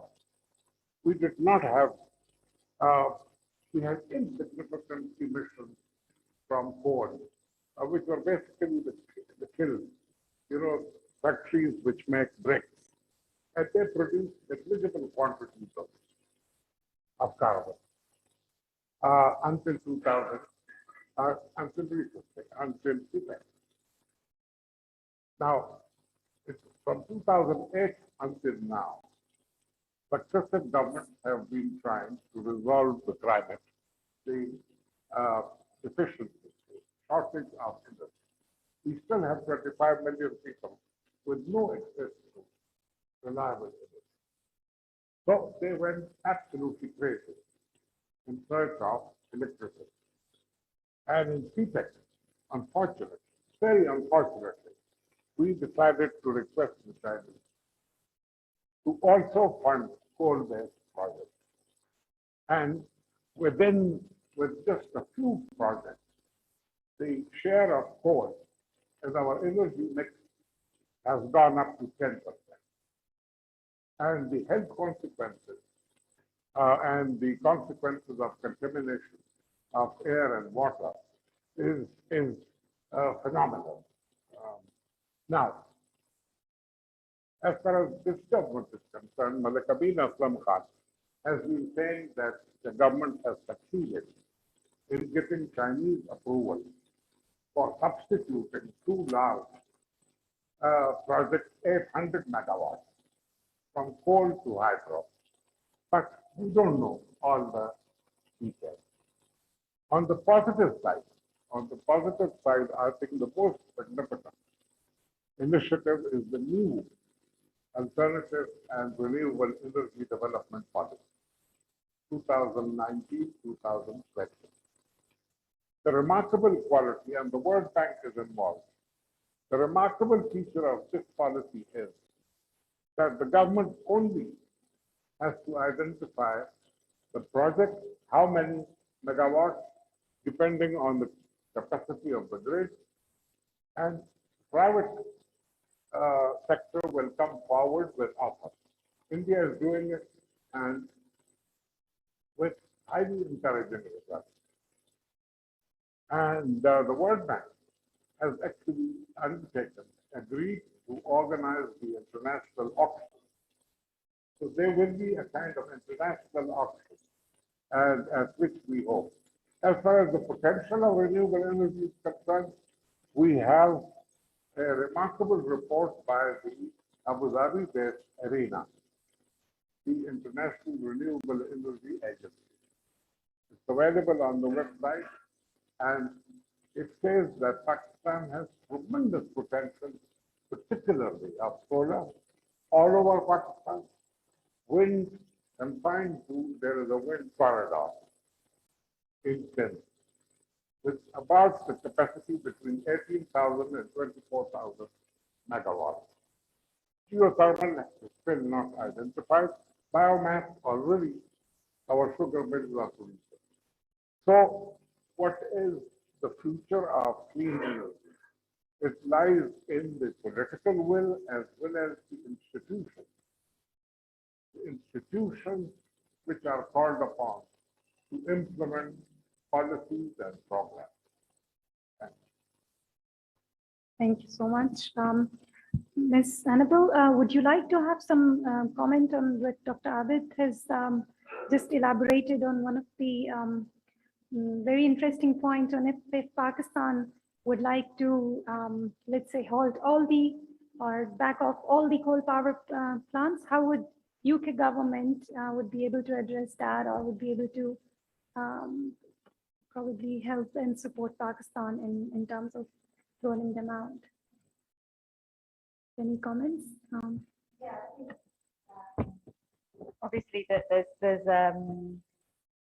there's partnerships existing, already, and at the moment, what we're doing is not only here but globally identifying where there's agreement and potential, and I think there's one of the areas is looking at the sort of readiness of countries to receive climate finance. So the sort of environment in the country and that policy side is something that is pretty important and requires attention. But these are all areas that the UK is certainly willing to step into, and if already good progress is being made towards that very, very ambitious target on climate financing. So I'm optimistic, and particularly given some of what I've seen that's already happening here. But there's definitely more to do to prepare the ground, I think, at the moment, because you see in Pakistan, as we've heard this morning, a very, very strong on some aspects and really leading on nature-based, for example. But in the area of energy, there's some complicated politics, and while there are opportunities, there are also real challenges. So it's that mixture of being open to partnership, but also the readiness of the system here to really use that finance to maximum effect. Thank you so much. I think we have Mr. Irfan Tariq, DG Environment and Climate Change from Ministry. And if we could ask him about the broad outline of the NDCs that Pakistan will be taking to Glasgow this year, and tell us a little bit more about the current status of National Action Plan, as well as the progress made on the process of revision of National Climate Change Policy, please. Can you hear us, sir? I can hear you very well. I hope you can hear me and see me. All right. Thank you very much, and Bismillah ar-Rahman ar-Rahim. Very good morning to colleagues here in CSCCC, and thank you very much for this opportunity. As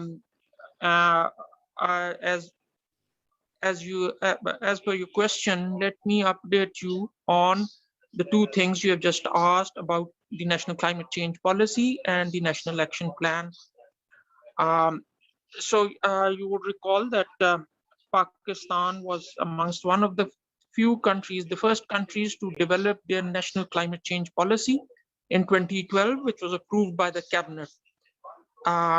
Since 2012, there have been major happenings, including the Paris Agreement and number of other initiatives which directly or indirectly have impact on climate change. So in order to capture all the new events and new dimensions of our obligations, we decided to update this policy document. It is currently in the very mature stage. The final draft has been submitted to the minister for approval, and I think within a few days time we'll be able to launch our new climate change policy, which will contain elements of Paris Agreement and a number of other initiatives. Question regarding action plan, I suppose, has got two dimensions: action plan to implement the National Climate Change Policy, and the action plan which is termed as nationally determined contributions. So the action plan for the policy would be subsequently developed after finalizing the policy. Whereas the nationally determined contributions, we adopted a very comprehensive process to update the NDCs, which lasted for more than 6, 7, 8 months. The consultative process was carried out by 2 major organizations, the Flood Commission, which was responsible for the adaptation side, and the Energy Ministry for the mitigation side. And the consultation process included provinces, federal government, academia, experts, and whoever was knowledgeable contributed to those discussions. Based on those discussions, which had multiple working groups, the adaptation committee and the mitigation committee had finalized their recommendations and submitted to us. We are right now in the process of finalizing the first draft of these NDCs. And let me add that this time, as we get our experience gets richer, this time the NDCs would be very comprehensive. They would contain a lot of new elements, and it would be a whole of society type of approach. The new elements would contain not only just the gender aspects and the and other related youth aspects, but also new development sectors which have yet to be, tapped for and linked with climate change. So we hope that we'll be able to finalize them very, very shortly and submit them to the UNFCCC Secretariat.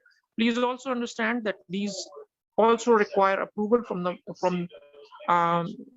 very higher level, and before that approval, we had to convene the steering committee, which comprises of multiple ministries and provinces, to have them on board for the final approval.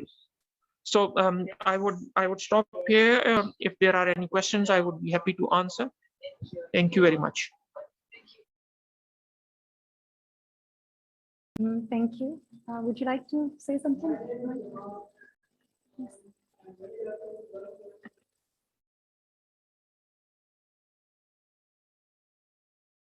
Exactly what you are doing within it. Local pollutants, international pollutants, what are future strategies? I have not heard anything about it. So what the new policy encompasses, please enlighten us a little bit.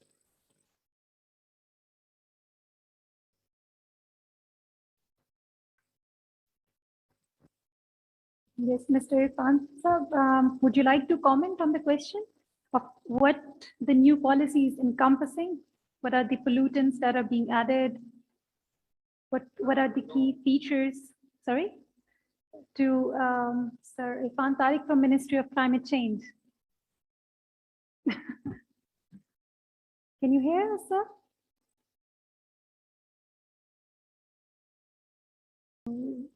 We can't. Your mic is mute.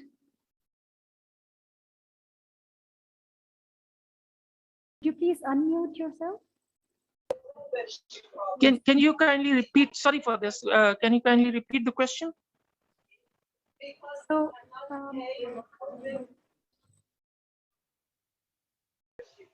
I can't get you. Sorry. Sir, I'm very happy Or maybe to if you learn can from you that new climate change policy would be available shortly. However, what that climate change policy encompasses, for example, our cities have become one of the most polluted cities in the world, like Lahore, Karachi. There are the local pollutants. I don't see and hear from anybody what we are doing about it. Does your new policy contain anything with regard to the mitigation measures that you are taking here? Please enlighten us.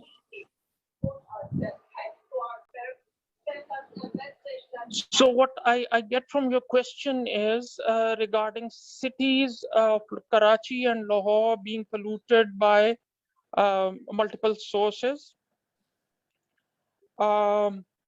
what I can very confidently say is that there are new elements in the policy which address issues related to short-lived climate pollutants, which have a very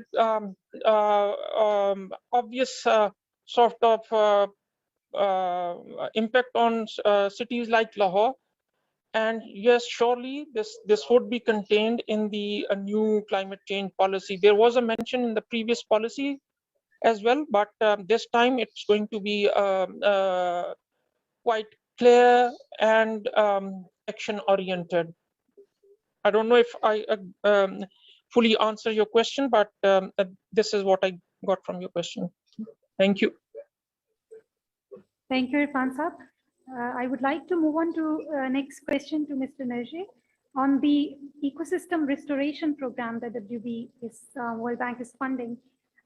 What is the distribution and the delivery mechanism, and how effectively has it been implemented so far in Pakistan? And has there been any plans for expanding the support for ecosystem restoration? So, thank you. So, as a reminder, the government of Pakistan launched its ecosystem restoration initiative during the COP-25, between adaptation, mitigation, and ecosystem restoration. We have a project supporting the restoration plan, and we've allocated 120 million. The project is called International Climate Services. The total is 200 million. 120 million has been allocated for the ESRI, and it's anchored with the Ministry of Climate Change and the implementation. From the question through the NDRMA, the National Disaster Risk Management Plan. And basically, the principle is that they receive the calls for proposals for initiatives to promoting nature-based solutions, climate smart technology, getting community resistance, working on solutions for ecosystem restoration. And we have the NDRMF has received so far a number of proposals, and we recently approved $45 million number of local initiatives. So we're happy to see progress. Very pleasant to engage you on getting more detailed guidance. It will depend on how fast the first tranche of $45 million for local initiatives for restoration are implemented. If they're implemented fast and effectively and we see results, we could definitely consider increasing the allocation, which is today, as I said, so we'll see over the coming year maybe how these projects are implemented. So, yeah, absolutely. Thank you so much. I would like to move on again to Ms. Annabel on how the UK government is taking special reference to gender, youth, society, civil society, and marginalized communities to ensure that climate conversations at COP26 are inclusive, participatory, and climate action has to be transparent and broad-based.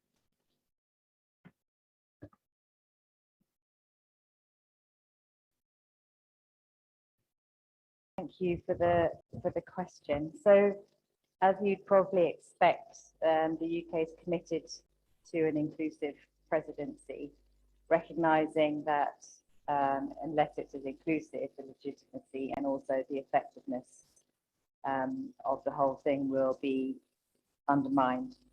So we're very keen to encourage non-state actors, as many as possible, to join the Race to Resilience campaign, which aims to build the resilience of 4 billion people from vulnerable groups and communities to climate risks by 2030. So that's a clear opportunity for civil society here in Pakistan, which, as we know and as we've discussed in many forums, are highly vulnerable and in a chronic manner. So that's one important opportunity that we're promoting, and there's an opportunity here. And then lobbying for the gender action plan. I think one of the previous speakers maybe hadn't realized about that, but the plan was agreed at COP25. And so there are various elements to this. One is including appointing a national gender and climate change focal point, incorporating gender equality into domestic climate action, as well as climate financing, by incorporating it as a primary or secondary goal. So gender as an important theme. And then youth have been referred to this morning, and I'm conscious that most of us in this room probably, although we may think of ourselves as young, perhaps not quite youth. And so supporting youth engagement as the UNGO Youth, which is the youth constituency to the UNFCCC, supporting youth for called Youth for Climate 2021 initiative. There's the Driving Ambition event in Milan in September, which I think may have been mentioned by the Italian colleague, and then the Conference of Youth, specific Conference of Youth, COP-26 in Glasgow in October. So there's quite a number of opportunities for youth organisations, again, here in Pakistan to plug into that, and we really hope that that will happen. Thank you so much. With this, I would like to thank you to all of the esteemed panelists who have joined us for this session and very pertinent insights. I would like to give a floor to the audience now for the questions. So if you could kindly raise your hands and we could begin from the first row. Kindly, sir, mention your name and who to address the question to. My name is Imran Nadeem. I'm coming from Gilgit-Baltistan, a social worker. Gilgit-Baltistan is the most affected and vulnerable area in terms of climate change. Less snow falling, and it's resulting less water, glaciers are melting. The threat is tourism, especially the trekkers, expeditions, left in the garbage dumping, and CPEC, more vehicles, transportations. These are the threats. My question to all of these panelists, especially Solari Saab being the government, somehow he is involved in the government. So is there any plan of carrying out a fruitful survey? How to make these glaciers protect or preserving less melting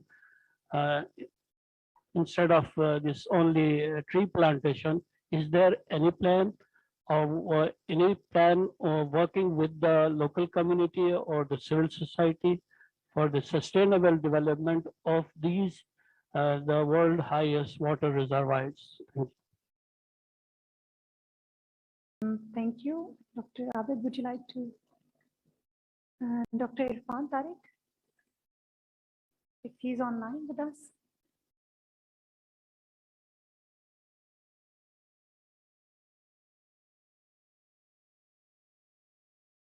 Can you hear us, sir?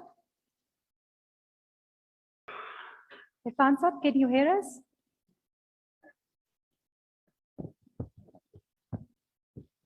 Well, if we can, perhaps due to some connectivity issue,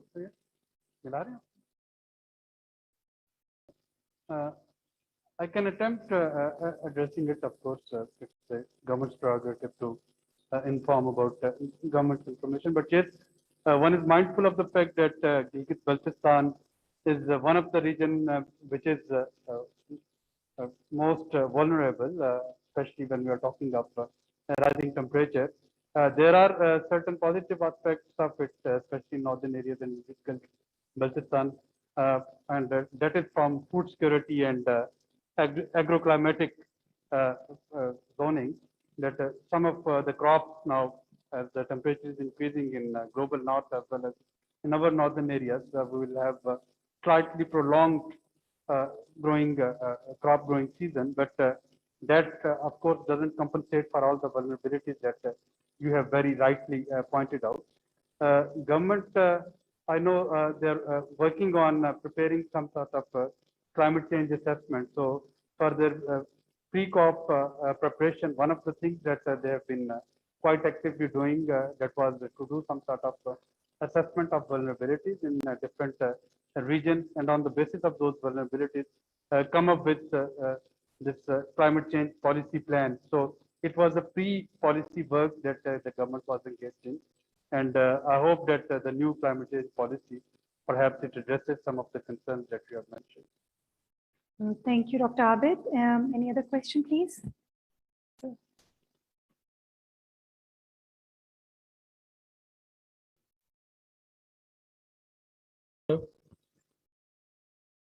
I have a comment and then a question. My comment is referred to Larry Saab. When you were planning for the coal-fired power projects, we were told that these would be coming with the new technologies, whereby the pollutants would be curtailed and would not be allowed to go in the air. Now, from the discussion, I get the feeling as if all is bad, which I don't think that all is bad. We need to identify which are the more pollutants and which are the less pollutants. And thereby then we get into negotiation. I would like to have a comment from your side, but let me ask the question that is from the panel.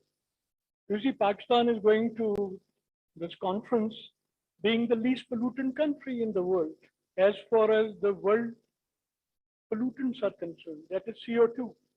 Pakistan contribution is less than 1%, while our problem is the local pollutants like sulfur dioxide, nitrogen oxide, which has localized impact. I want to know what are we planning in the new policy, because climate change is going to affect us, but in the long term. The greenhouse gases emission need to be controlled, but our footprint is very little, minuscule in that. Our real problem is the sulfate and the nitro oxide. So I would like to learn from the panel, and I'm very happy to learn from the World Bank that out of the 3.7 billion, 44% has been being allocated for development of strategies and programs for mitigation of climate change. Thank you. Thank you. Anyone would like to?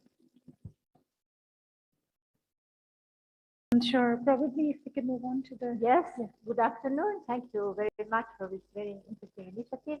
My name is Emanuela Benigni. I'm the director of the Italian Agency for Development Cooperation. So I'm very happy to listen to what the co-chair of UK is doing and the SDO, and also to whatever is really extremely dynamic in this sector since maybe the 90s. Pakistan has really done a lot of work. I have very many things to ask and comment on. What I would like to focalize is on youth. I think it's a very important issue that has been highlighted in the previous panel.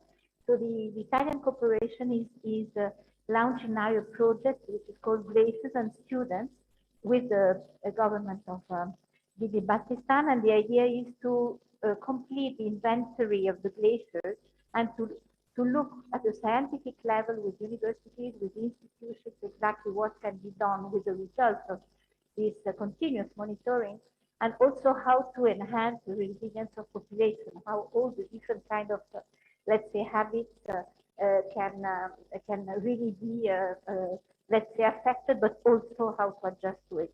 And also we have been launching a group that has been working already of youth communicators for development in remote communities that are mainly dealing with climate change. And the third thing is we are going to launch a project on radio education that is going to look partly into climate. And this is an idea that I got from this field in Africa a long time ago, which is it was a very interesting example. So what I think is important is, of course, the policies that the government can can really be put in place and apply, and also see what has been done also in Pakistan, how the civil society, with exactly the work that you are doing, can really endorse and empower itself in order to change at the level that is the citizen level. Of course, the citizens are going ahead, of course. So what could be interesting is to see how we can participate all together in a kind of a platform where youth can really have most of the information, and why not the scientific information as well, because they distill it, and how this can really have an impact on the kind of policies that the government wants to put into place. And this, of course, with a kind of eye of kind of a broader partnership at another multilateral level. So this is just a kind of a challenge. Thank you very much. Thank you so much for your very useful comments. Any other question we have from the audience, please, on that side? The second row.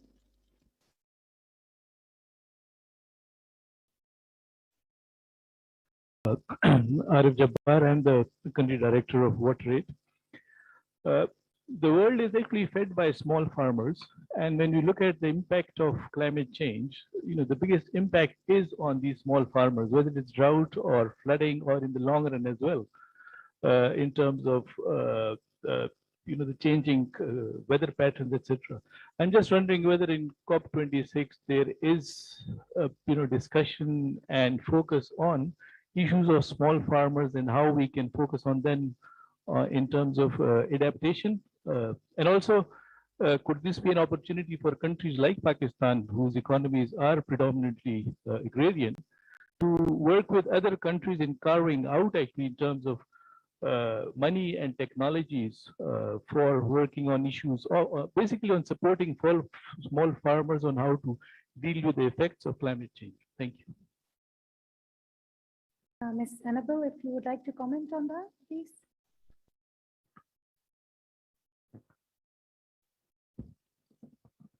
So in general, in terms of the priorities, this the building resilience and supporting working in partnership with countries that need that. So that theme in general is there very, very strongly.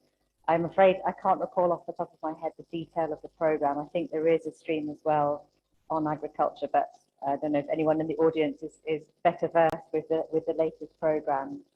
But over the sort of full series outside of the shorter leaders events, there are themed days and themes within the day. So I'm pretty sure that we'll be looking at that question there from those two acts, the sectoral food production angle as well as the resilience livelihoods angle. But I agree with you, it's incredibly important. Thank you. If we could just take one last question from sir, and then we can move on to the concluding remarks.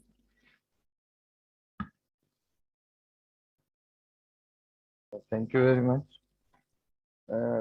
In Pakistan, almost rice is cultivated on 3 million hectares of land. And rice is a crop which is producing high methane. So is there any recommendations in the new policy how to control, how to bring dry rice instead of irrigated rice? In several countries, we are producing rice without water, and instead of we put rice for continuously in the beginning for shape of paddy for 27 days. There is no need for such interventions because new techniques have already in the system. My second part of the question is that country has almost more than 120 million livestock, and out of 120 million livestock, 50 million are large ruminants, buffaloes and cows. So these both large ruminants are producing high quantity of methane. So there should be some techniques to control the quality of the cattle and reduce the number of large ruminants. So what agriculture has in future? Otherwise, the temperature will rise tremendously. Now we have seen glaciers are there and several destructions are coming. So there is a clear-cut policy required from the government for the production of large ruminants and to control methane in the irrigated rice. Thank you.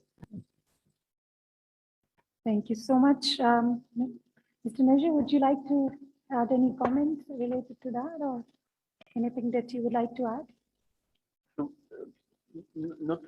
on the general theme of agricultural adaptation, and I don't know the specific about the rice. I think this is a huge agenda. It's a complex one because it's about small farmers adopting new technology, new crops, new technologies to save water, and that's a very complicated agenda because small farmers are often, for the right reason, risk averse to change. If there is a lot of risk to change their technology, to change crops, to change the technology in which they use water. But as I said in my introduction, I think this is an agenda that Pakistan will not be able to avoid, and it is related to the food and nutrition agenda, the stunting agenda.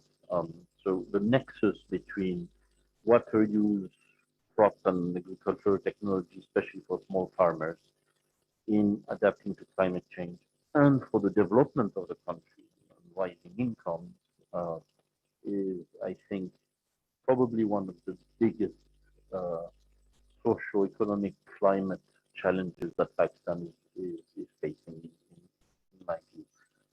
At a more modest level in our contribution, this is, together with girls' education and health, this is the area where we will grow most in our portfolio, supporting farmers, supporting better water use, and why not crop research and crop adaptation. So we can call it an agricultural agenda, we can call it an economic agenda, or we can call it a climate agenda or water agenda. This nexus, I think, is extremely important. And it's not only about money and investing. So this is a bit about choices of individual small farmers. It's hard for government to influence that. But other countries have engaged in that. Pakistan is engaged in that, and we again will increase our support tremendously. Thank you so much for the insights.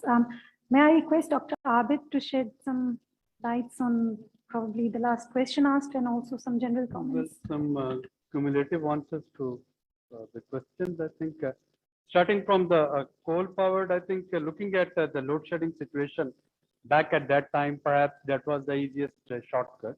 Of course, when we take policy measures, there is never an absolute good or bad policy, but the type of power outage one was facing back in those days when CPEC was negotiated and we were deprived from civil nuclear technology deal. Perhaps that was the easiest solution to fulfill the energy requirements of the country. When your question about the critical plants which had a few emission vis-a-vis that the dirty. So of course there is an evil, lesser evil, and no evil. So what we are talking now is about no evil. That while there are substitutes available to coal, is it possible to increase the share of renewables and reduce our reliance on coal? And Prime Minister has already made this pledge that by 2030, 60% of our energy mix would be green and clean energy. Now we have to see that how the policies that support that pledge. To your question, sir, on small farmers, their presence in Glasgow, I think that can be very easily measured. And if you look at the number of accredited civil society organizations for COP-26, you will find that there are quite a few peasant groups, farmers groups, which are accredited as civil society observers to be part, depending whatever the mode of this participation would be, hybrid or physical. But yes, there is a voice, very strong voice of peasant groups, especially Climate Action Network, Khan International, takes this agenda very serious. On your question, sir, about agriculture and rice, I agree with you that we have to shift our rice cultivation patterns. Pakistan and China, they are already working, and I know that in different agriculture universities and in research stations, they are working on some alternative sowing methods, especially this dry cultivation of rice and some other varieties of rice. Pakistan is also experimenting with sea rice, which is a rice species that is cultivated in brackish, saltish water, especially for our areas in Sindh and in some of the brackish areas in Balochistan. Again, that is a joint venture between Pakistan and China. So that variety is also being cultivated here. There is an agriculture transformation plan, which the Prime Minister is quite actively pursuing. And within that plan, some climate smart agriculture techniques are there. So there are bits and pieces. Perhaps what we need to do at a policy level to make some sort of integration and come up with a cohesive plan.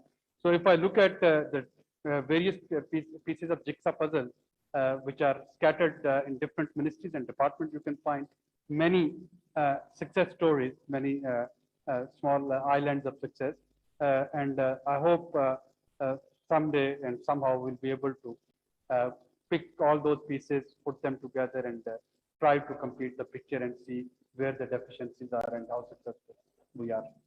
Thank you so much, Dr. Abid. With this, I would like to conclude this session with the concluding remarks from Ambassador Shafkat Kakavil sir. So may I request you to please come on the stage. I would like to thank you to all the esteemed panelists for the great panel discussion that's been held and the audience to who have participated. So over to you, sir.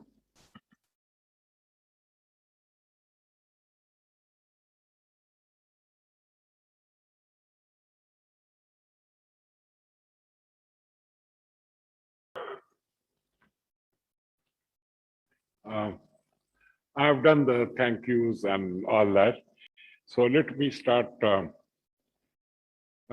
by giving the main points of my presentation. According to climate change and foreign affairs experts, the Glasgow conference is likely to be the most important conference since the conference in Paris in 2020, in which the 2015, in which the Paris Agreement was signed. In my view, it is also likely to be one of the most fraught, one of the most seriously threatened conferences. And let me tell you why. First, about the importance. So let me take you on a journey from Paris to Glasgow. In Paris, the international community agreed on the goal of Paris Agreement is to limit the increase in average temperature compared to pre-industrial levels by a maximum of 2 degrees Celsius, and if possible, to strive for 1.5 degrees Celsius. Paris also established a very elaborate mechanism or structure for international cooperation. So consisting of mitigation, how to achieve mitigation, how to promote adaptation, how to mobilize funds, and how to assist developing countries in technology and capacity building. The agreement is quite elaborate, but the detailed procedures, the modalities and procedures could not be agreed in an international agreement of that nature. So that was left to be elaborated later. And it was done. In Katowice, this was COP-24. The so-called rule book was finalized. But one or two or three items were left. Now, in 2018, we also had a special session, a special report of the Intergovernmental Panel on Climate Change. What would it take for humankind to achieve the 1.5 degrees Celsius target? And the IPCC said you have to carry out massive reductions in greenhouse gases. You have to reduce your emissions by half by 2050 and go carbon neutral. Carbon neutral means any carbon that you induct, you have to have the means of undoing its consequences. The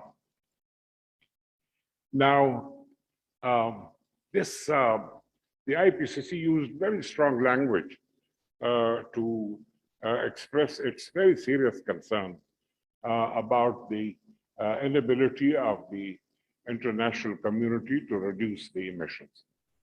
So this sparked a worldwide movement led by youth leaders like Greta Thunberg. And this movement took place all over the world in both developed and developing countries. It has been slowed down a bit by the coronavirus, which has its own set of challenges. But one of the consequences of this scourge, the pandemic, the pestilence, is that the preparatory process for Glasgow. First, the conference had to be rescheduled. It was earlier supposed to be held in 2000, last year. It was rescheduled like the Tokyo Olympics. But the more serious damage was done to the preparatory process because developing countries could not operate the electronic, the Zoom system and all, it broke down. So the other is that the conference in Madrid, 2005, which was supposed to finish the unfinished items of the rule book, the rules of procedure, modalities and procedures, got bogged down in discussions on a single item. It's called Article 6.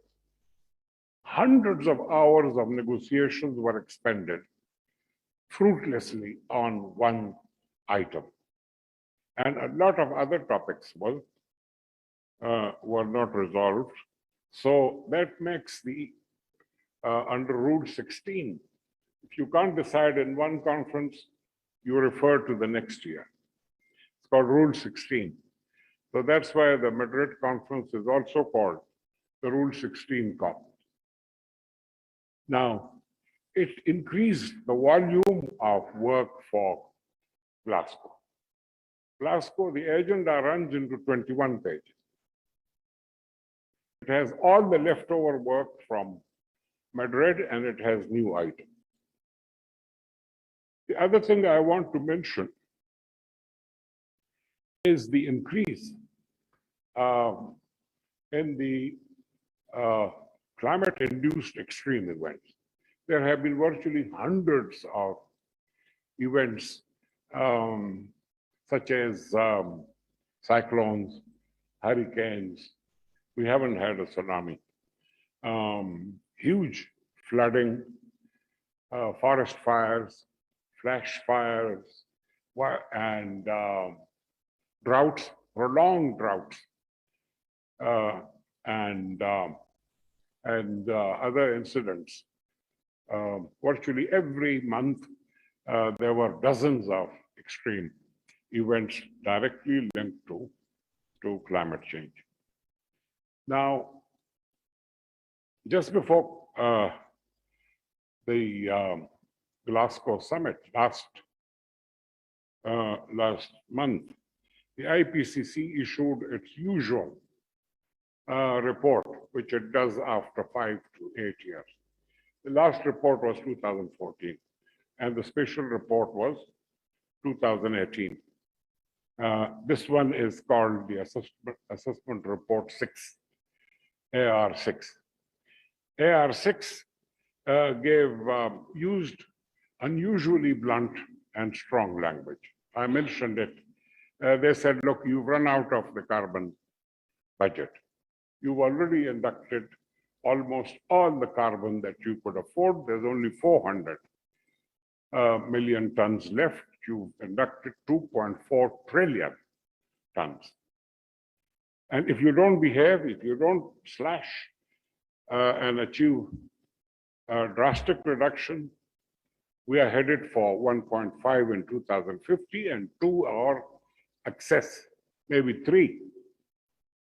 Now, any warming beyond 2.2 C Celsius will make it impossible for human beings and species to survive.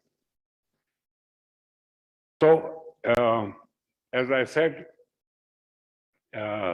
Glasgow is important because it has to respond to all the scientific community, and it also has to respond to the hundreds of extreme weather events induced by climate change, and it must convey a political commitment that our leaders have the capacity.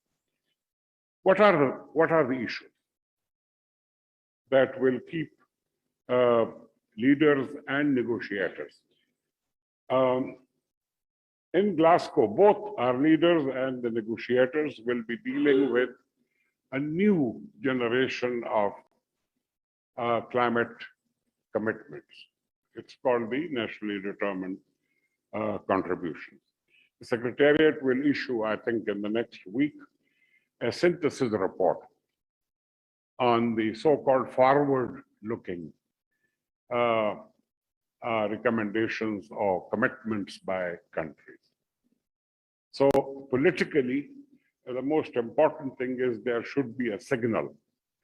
There should be a signal from Glasgow that yes, we are determined to carry out the reductions that are necessary in order to achieve the goals that we set in Paris. Then the leftover work, Article 6, it's a can of worms. It was supposed to be positive, to encourage international cooperation, including carbon trading. But instead, it became a catalyst for all kinds of North-South problems within the South, problems within the North. And I don't know how this, it's a very, very complex issue, which I can explain if we have time. The second most important issue, of course, is finance.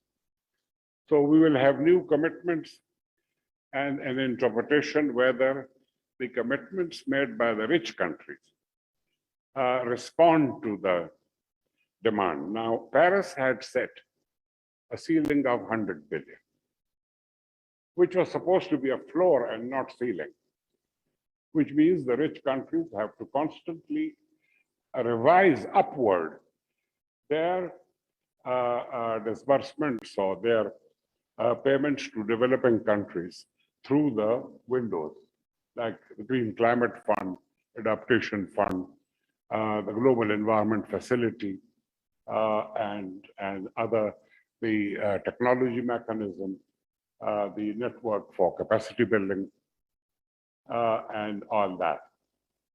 Now, the facts on the ground are not very good, because according to UNEP, the 100 billion target has never been achieved. In 2018, the developed countries provided grants and loans amounting to 78 billion. amounts before those years were much less, ranging between 62 and 70. Now, developing countries were asking for an increase, and here they will consider a report which mentions this. The finance has a number of problems. There is the problem of balance between mitigation and adaptation. Developing countries say the developed countries prefer mitigation, but they need adaptation because that's their problem.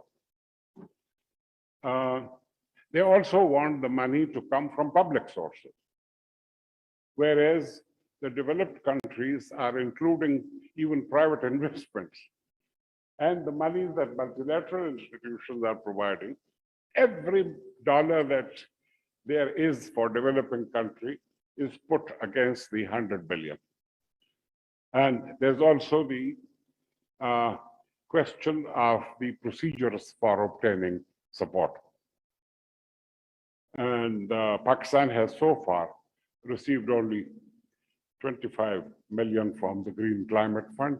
It's a continuation, phase 2 of the Atta-Abad related project. The first tranche was given by Adaptation Fund when Farooq Iqbal Khan was the vice president.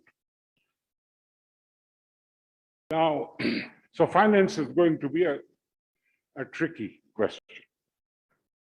The third most important and most challenging issue, which scares the hell out of me, is the so-called question of loss and damage. Now, since the negotiations leading to the adoption of the Convention on Climate Change in 1992, the small island states for whom climate change poses genuine existential risk has been asking for compensation. They say, look, we need help on how to avoid the extreme events, sea level rise, cyclonic floods, tsunamis, and also if our homes and places of work and all are damaged, how do we survive? Now, in Warsaw, it was agreed to have a mechanism. It's called the WIM, Warsaw International Mechanism. But there's no money. And the United States and Madrid saw to it that there was no commitment to provide money. Other developed countries also said, they said, look, if we compensate developing countries for every event, for the damage caused by every flooding, like the 2010 floods in Pakistan, caused huge losses. We'll run into bills ranging between 240 and 300 billion. Where the hell do we get the money? We don't have the resources and we don't have support for such disbursements. Loss and damage is one issue which, in my view, may be the crunch issue. It could decide the fate of Glasgow. The other issues are relatively less important. And as far as Pakistan is concerned, Pakistan has not been a significant negotiator. Since Farooq Iqbal left, he had a great role in designing the Adaptation Fund. We basically go along with the like-minded group. But our delegation attends the meetings, coordination, G77 and others to update their knowledge. But you look at the record, you will not find any serious proposal from Pakistan in the conferences of parties. This, of course, doesn't mean that our participation in Glasgow should be at a lower level. We have excellent relations with Britain. The Prime Minister has impeccable environmental credentials. He has been talking about climate change, about environmental issues. It is only proper that he's there and he meets with world leaders, and if possible, the World Bank president will be there, ADB will be there, and heads of agencies of the UN And other countries, China, for instance, China has emerged as a leader in renewable energy. They do the messy job also. There are still hundreds of coal-fired projects, but they are also, most Chinese cities have gone off fossil fuels for their vehicles and all that. So basically, I don't want to stand between you and lunch, but the Glasgow conference is going to decide whether the journey from Paris to Glasgow is responding to the expectations of the international community and the verdict of the scientific community, which has been given in two landmark reports, the special report on 1.5 and the AR5, the assessment report, which was issued last month. Thank you very much.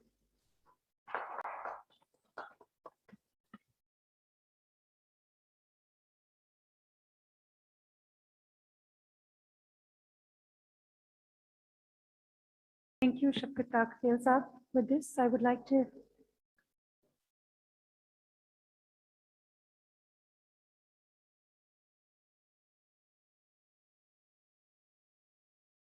यहाँ पे काफी हैं वैसे ये ना great insights to the discussion. Thank you so much.